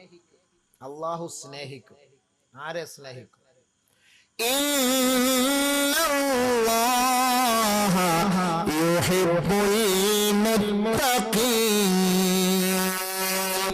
അല്ലാഹ് നമ്മളെ സ്നേഹിക്കുക എന്ന് പറഞ്ഞാൽ നമ്മുടെ എല്ലാ കാര്യങ്ങളും അല്ലാഹ് ഏറ്റെടുക്കും എന്നർത്ഥം അല്ലേ? ഒരാളെ സ്നേഹിക്കുമ്പോ എന്ത് വേണമെങ്കിലും കൊടുക്കാൻ തയ്യാറാവില്ല. നമ്മളിപ്പോ ഇവിടുന്ന് കാതലിക്ക് ഫോൺ വിളിക്കുമ്പോ അവള് പൈസ ഇല്ല എന്ന് പറയുമ്പോ നമ്മൾ ഇവിടുന്ന് റീചാർജ് ചെയ്ത് അങ്ങോട്ട് കൊടുക്കും. നീ ഒന്ന് വിളി. അപ്പൊ നമ്മുടെ സ്നേഹം കിട്ടാൻ വേണ്ടി എന്ത് അവള് ചെയ്യും? അവളുടെ സ്നേഹം കിട്ടാൻ വേണ്ടി നമ്മൾ എന്ത് ചെയ്യും? ഈ സ്നേഹം കൂടുമ്പോഴാണല്ലോ 10-18 വർഷം വരെ താലോലിച്ച് വളർത്തിയ ഉപ്പായെയും ഉമ്മായെയും കളഞ്ഞിട്ട് കണ്ടവന്റെ പുറകെ പോണത്. സ്നേഹം കൂടിയിട്ടല്ലേ? അല്ലേ? ഉപ്പാക്കും ഉമ്മാക്കും സാധനമുണ്ടോ? അപ്പൊ ഉപ്പായ ഉമ്മ എത്ര നാൾ ഇവള് സ്നേഹിച്ചത്? കപട സ്നേഹം. കേവലം ഒരു 2 ആഴ്ച കൊണ്ട് ഒരു മിസ്കാളിലൂടെ വന്ന ഒരു ബന്ധത്തിന്റെ പേരിൽ അവൻ പറഞ്ഞു വർണ്ണിക്കാവിൽ വാ, ഇന്ന ജംഗ്ഷനിൽ വാ, ഞാൻ ഇന്ന ഡ്രസ് ഇട്ടിരിക്കും, ഇന്ന വണ്ടിയിലായിരിക്കും വരുന്നത്, നീ ഏത് ഡ്രസ്സാ? ആ ഡ്രസ്സ് എല്ലാം കേട്ട് 10-18 വയസ്സായ പെണ്ണ് 10-18 വർഷം വരെ ഉമ്മായും വാപ്പായും താഴെ വെക്കാതെ നിലത്ത് ഇടാതെ മോളി വെക്കാതെ ലിഫ്റ്റിൽ കൊണ്ട് അങ്ങോട്ടും ഇങ്ങോട്ടും നടന്ന പെണ്ണ് അവസാനം ഒരു ചെറുക്കന്റെ പുഞ്ചിരി കണ്ടുകൊണ്ട് ഇറങ്ങി തിരിച്ചുപോയി ലിഫ്റ്റിക്കും പരട്ടിക്കൊണ്ട്. മഹബത്ത്. അവൻ കൊണ്ടുപോയി പഴഞ്ചാറ് പോലെ ജ്യൂസ് അടിച്ച് കളഞ്ഞിട്ട് ആ ചപ്പ് ചവറ് കളയുന്നത് പോലെ കളഞ്ഞ് ഏതെങ്കിലും റെയിൽവേ ട്രാക്കിൽ കിടക്കുമ്പോ അവിടുന്ന് വിളിച്ചു പറയും, ദാണ്ട് ഒരു കൊച്ചവിടെ കിടക്കുന്നത്. ഇവിടുന്ന് ഉപ്പ കാണാതെ അവിടെ പോലീസ് സ്റ്റേഷനിൽ പരാതി പോയി നോക്കുമ്പോ അമ്മയുടെ മോള് നഫീസ, അമ്മയുടെ മോള് ഹസീന, അമ്മയുടെ മോള് സുമയ്യ, അമ്മയുടെ മോള് ഷക്കീല എല്ലാം അവിടെ കാണും. അതല്ലേ സംഭവിക്കുന്നത്. ഈ ഒളിച്ചോണ്ട് പോയി അടിച്ചു മാറ്റിയിട്ട് ദാമ്പത്യ ജീവിതം സ്വസ്ഥമായ ജീവിതം നയിച്ച എവനെങ്കിലും ഉണ്ടോ? ഈ വലാ മുസീബത്തിനോട് പറഞ്ഞാ കേൾക്കൂ? ഇവളുമാരോട് ആരാ പറയാ? എത്ര പ്രാവശ്യം പറഞ്ഞ ആര് കേൾക്കാന്? അനുഭവങ്ങൾ വന്നോണ്ടിരിക്കുക. എന്നിട്ട് കേൾക്കുവോ വലാകള്? അതാ മൂത്തുപോയി മഹബത്ത്. സ്നേഹം മൂത്തുപോയി. അതാ പ്രശ്നം. ഈ സ്നേഹം അള്ളാഹുവിനോട് റസൂലിനോട് ആയിരുന്നെങ്കിൽ എന്ത് റാഹത്തായി പോയനെ. അവരെയും കൊണ്ട് ഒളിച്ചോണം. അവരെ കിട്ടൂലല്ലോ ഒളിച്ചോടാന്. അത് കിട്ടുമെന്ന് സ്നേഹിച്ചു നോക്കണം. കിട്ടുമില്ലെന്നറിയാം. സ്നേഹിച്ചു നോക്കണം. കൈ കെട്ടുമ്പോൾ തന്നെ ഒരു ഇൻട്രസ്റ്റ് ആയിരിക്കും അള്ളാന്റെ മുന്നിൽ കൈ കെട്ടുമ്പോൾ തന്നെ. കാരണം എന്താ? നമ്മുടെ മുന്നിലെ സ്വർഗവും ആ രംഗവും അവിടുത്തെ അവസ്ഥകളെല്ലാം മുന്നിൽ വന്നിക്കുമ്പോൾ ഒരു പ്രത്യേകമായ ഒരു അനുഭൂതി. ഇതൊന്ന് കൈ കെട്ടുമ്പോ സിനിമാ നടന്മാരെ നമ്മുടെ മുന്നിൽ തെളിഞ്ഞു വരുന്നത്. കാരണം എന്താ? മഹബത്ത് അങ്ങോട്ട് പോയി ഇല്ലേ? ഇല്ലാന്ന് പറയാൻ പറ്റൂല. ഫാൻസ് അസോസിയേഷൻ എന്തിനാ? മമ്മൂട്ടി എങ്ങനെയാണോ നിക്കറിട്ടത് അതേപോലെ ഇവന് നിക്കറിടുന്നത്. മമ്മൂട്ടി എങ്ങനെയാണോ മുടി വളർത്തിയത് അതേപോലെ ഇവനും മുടി വളർത്തുന്നത്. മമ്മൂട്ടി എങ്ങനെയാണോ പാണ്ടിട്ടത് അതേപോലെ ഇവനും പാണ്ടിടുന്നത്. അപ്പൊ ആരെയാ സ്നേഹിക്കുന്നത്? അള്ളാഹയാണോ? അല്ല. പക്ഷെ മമ്മൂട്ടി അവൻ സ്നേഹിക്കുന്നവരെ മമ്മൂട്ടി ഇവന്റെ കൂടെ ഉണ്ടോ? ഇല്ല. ഉണ്ടോ? ബുദ്ധി ഇല്ലാത്തവന്മാർ ചിന്തിക്കുന്നില്ലല്ലോ പടച്ചവനെ. അസുഖം പിടിച്ച് ചിക്കൻ ബോക്സ് പിടിച്ച് കിടക്കുക മമ്മൂട്ടിയുടെ ഒരു ആരാധകൻ വരുവോ അവൻ കാണാൻ? അവന്റെ പെങ്ങടെ കല്യാണം മമ്മൂട്ടിയെ ഫോൺ വിളിച്ച് ഇക്ക അത് പറഞ്ഞേക്ക നമ്മള് നിങ്ങളുടെ ആരാധകനക്ക വരുവോ? എടാ ഒരു 100 രൂപ മണിയോടെങ്കിലും അയച്ചു തരുവോ? ഇവ അങ്ങേർക്ക് വേണ്ടി ഫ്ലെക്സ് അത് ഇത് മറ്റേ ഇറച്ചി എല്ലാം പറ്റും. ഇവന് മഹബത്ത് കൊടുക്കും. അയാള് തിരിഞ്ഞു പോലും നോക്കൂല. ആള് താമസമില്ല, പാവം. വെറുതെ അവന്റെ ആയസും പൈസയും മൊത്തം ഇതിന്റെ പേര് ഞാൻ കളയുക. വല്ലോ ഉണ്ടോ? പുണ്യമുണ്ടോ? മുസ്ലിയാക്കന്മാര് പറഞ്ഞാവട്ടും മുസ്ലിയാക്കന്മാർക്ക് കൊണ്ട് ഇതേ ഉള്ളു ജോലി. മോനെ ഇതേ ഉള്ളു ജോലി എന്ന് പറഞ്ഞാൽ നിനക്ക് കൊണ്ട് ഫായിദ ഇല്ല. ഫായിദ ഉണ്ടെങ്കിൽ പ്രശ്നമില്ല. ഗുണമുണ്ടോ നിനക്ക്? മമ്മൂട്ടി ഒന്ന് കാണാൻ പറ്റുമോ?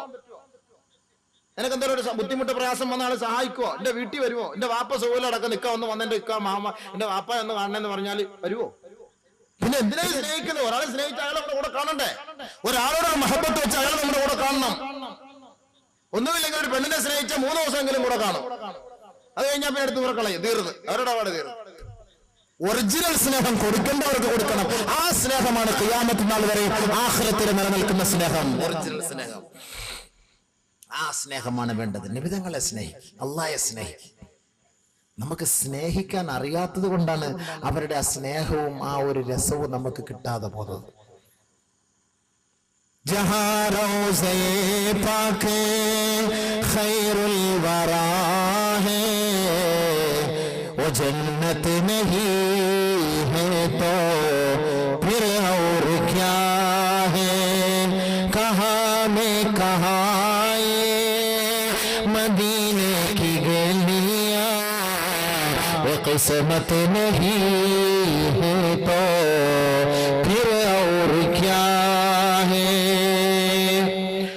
मोहम्मद की अज़मत को क्या पूछते हो कि वो साहिब कमा कौसैन टहरे बशर की सरे अर्शे नवाज़ी वो अज़मत नहीं है तो फिर और क्या है?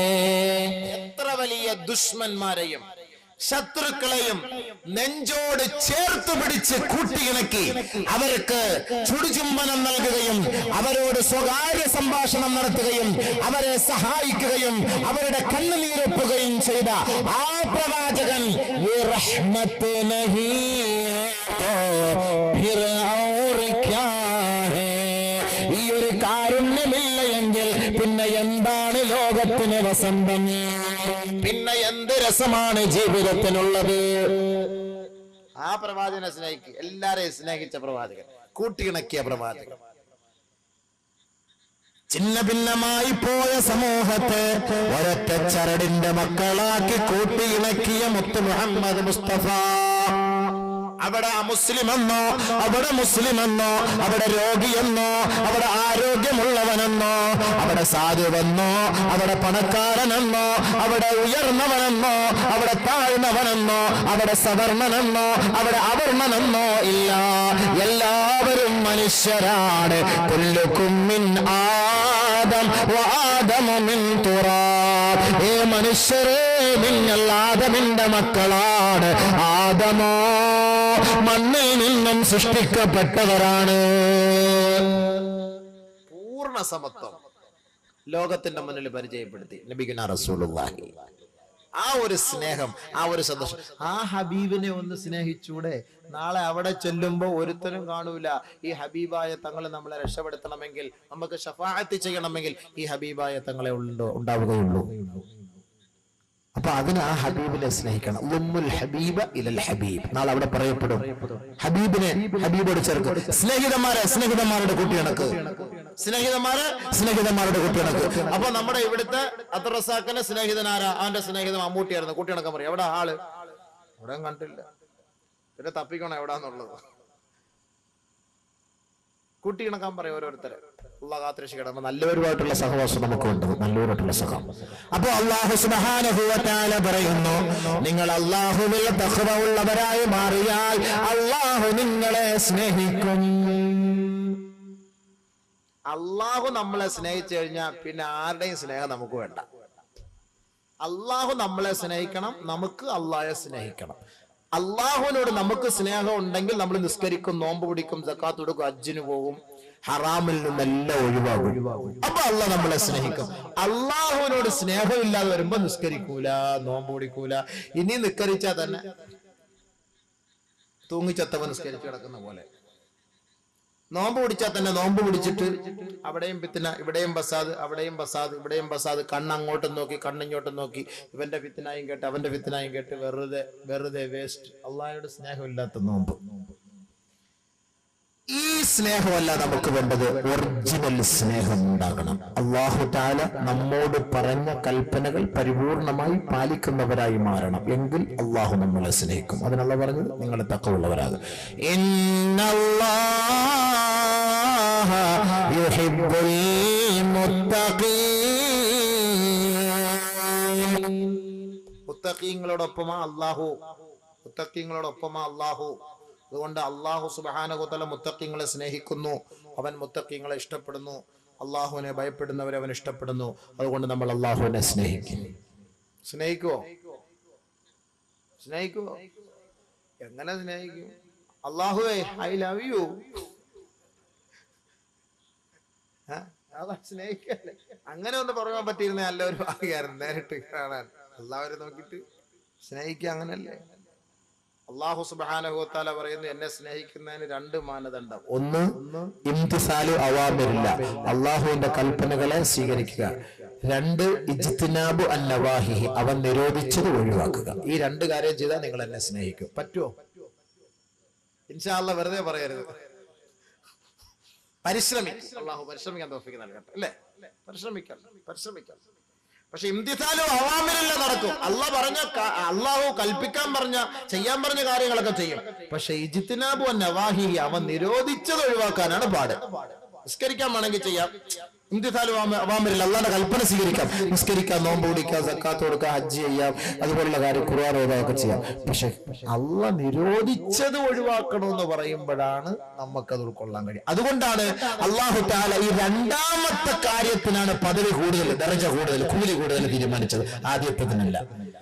നിസ്കരിച്ചാല്, നോമ്പ് പിടിച്ചാല്, സക്കാത്ത് കൊടുത്താൽ, ഹജ്ജ് ചെയ്താല് അതിനൊക്കെ കൂലി വേറെ, അതൊക്കെ ഒരല്പം. പക്ഷേ അല്ലാഹ് കൂടുതൽ കൂലി തരുന്നതാ. നല്ല ഒരു പെണ്ണ് വരുന്നു, അവളെ നോക്കാതിരിക്കുമ്പോ കൂലി കൂടുതൽ. നടക്കുവോ? നടക്കുന്ന. ഇനി നോക്കണ്ടെന്ന് വിചാരിച്ച എത്തുങ്ങട ഇവളുടെ വസ്ത്രം എല്ലാം കൂടെ കാണുമ്പോ നോക്കിപ്പോ ഉസ്താദെ. ഒരു പ്രാവശ്യം നോക്കാൻ ഒരു അനുവാദം ഉണ്ടല്ലോ ഉസ്താദെ. അപ്പൊ എന്ത് ചെയ്യാ? ഒരു പ്രാവശ്യം ഇങ്ങനെ നോക്കിക്കൊണ്ടിരിക്കും, കണ്ണ് ചിമ്മാതെ.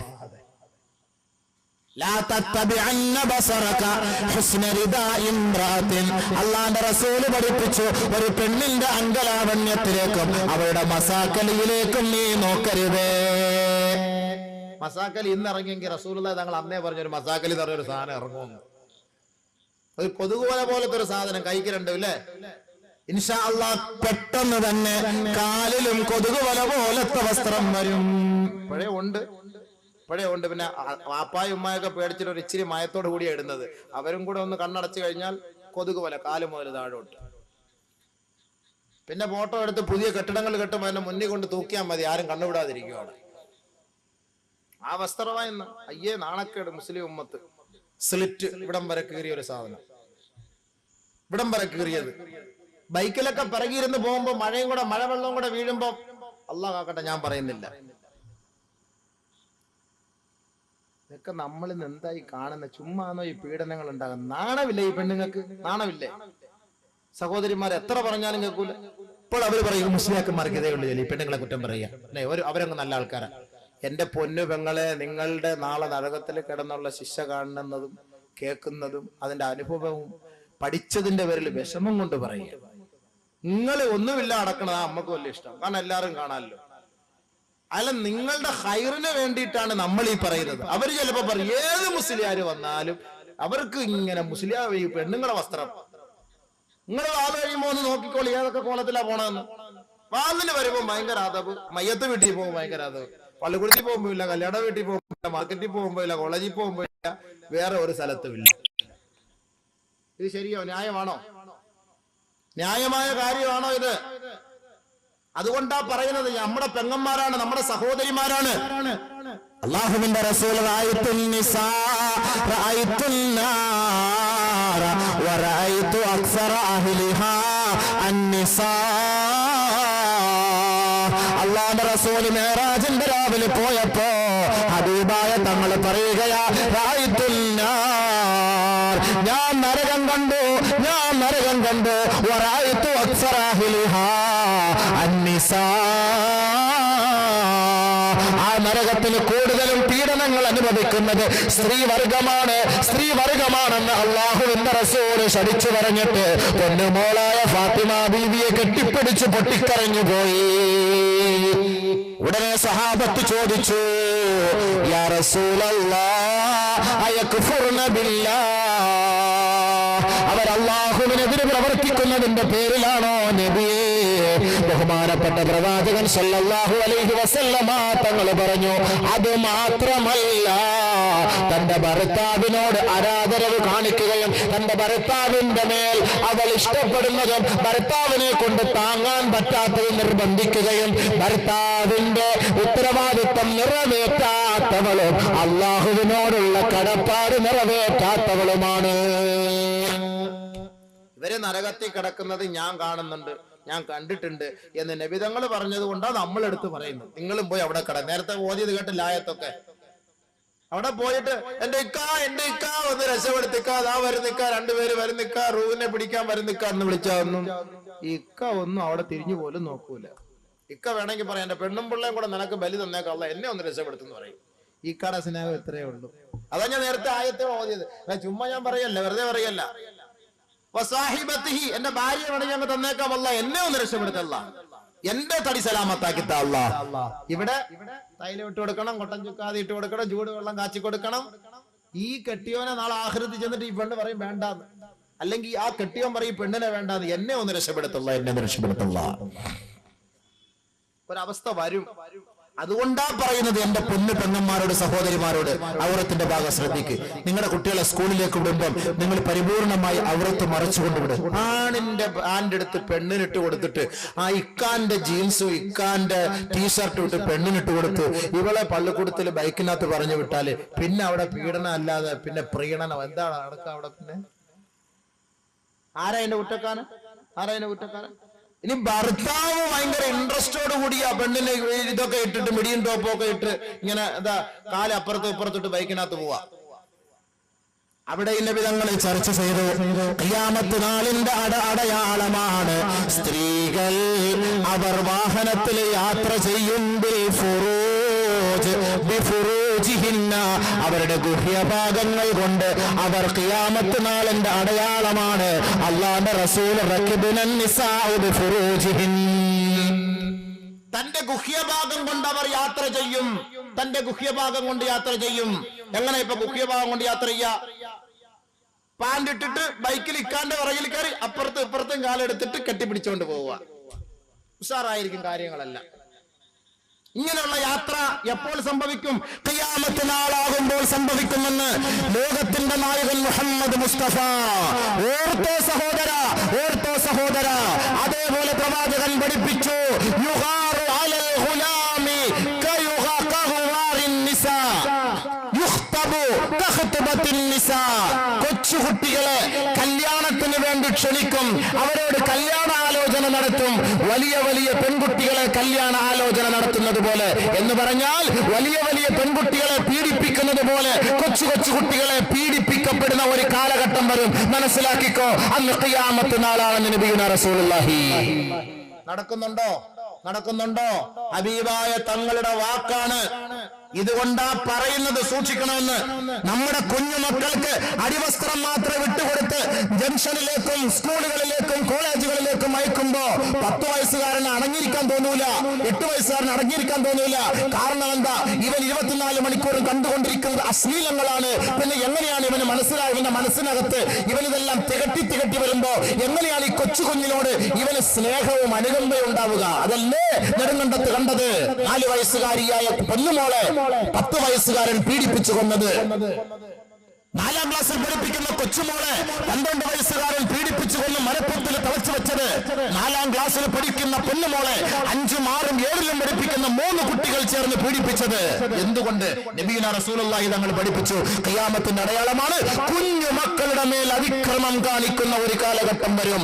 പെൺകുട്ടികളുടെ മേൽ അതിക്രമം കാണിക്കപ്പെടുന്നത് പോലെ കൊച്ചുമക്കളുടെ മേലും അതിക്രമം കാണിക്കുന്ന ഒരു കാലഘട്ടം വരുമ്പോൾ മനസ്സിലാക്കിക്കോ, അത് ഖിയാമത്തിന്റെ അടയാളമാണ്. ഒരു ഭാഗം പോലും ടച്ച് ചെയ്യാതെ അള്ളാന്റെ റസൂല് പോയിട്ടില്ല. എന്റെ പൊന്നെ, ഇതിനാണ് പറയുന്നത്, എന്റെ പൊന്നു പെങ്ങളെ നിങ്ങളൊന്ന് നന്നാവെന്ന് പറയുന്നുണ്ട്. കാരണം ഇതാ, അല്ല നിങ്ങൾ ഒരുമാതിരി അമേരിക്കക്കാരിയുടെ വസ്ത്രം ഇട്ടുകൊണ്ട് പോയാ ഈ മുറുക്കാൻകട ഇരിക്കുന്ന ഒരു ചങ്ങാതിക്ക് പോലും അടങ്ങിയിരിക്കാൻ തോന്നില്ല. ഇനി ഉസ്താദായാലും ഞങ്ങളായാലും ആരായാലും ശരി, നമ്മൾ മനുഷ്യന്മാരല്ലേ.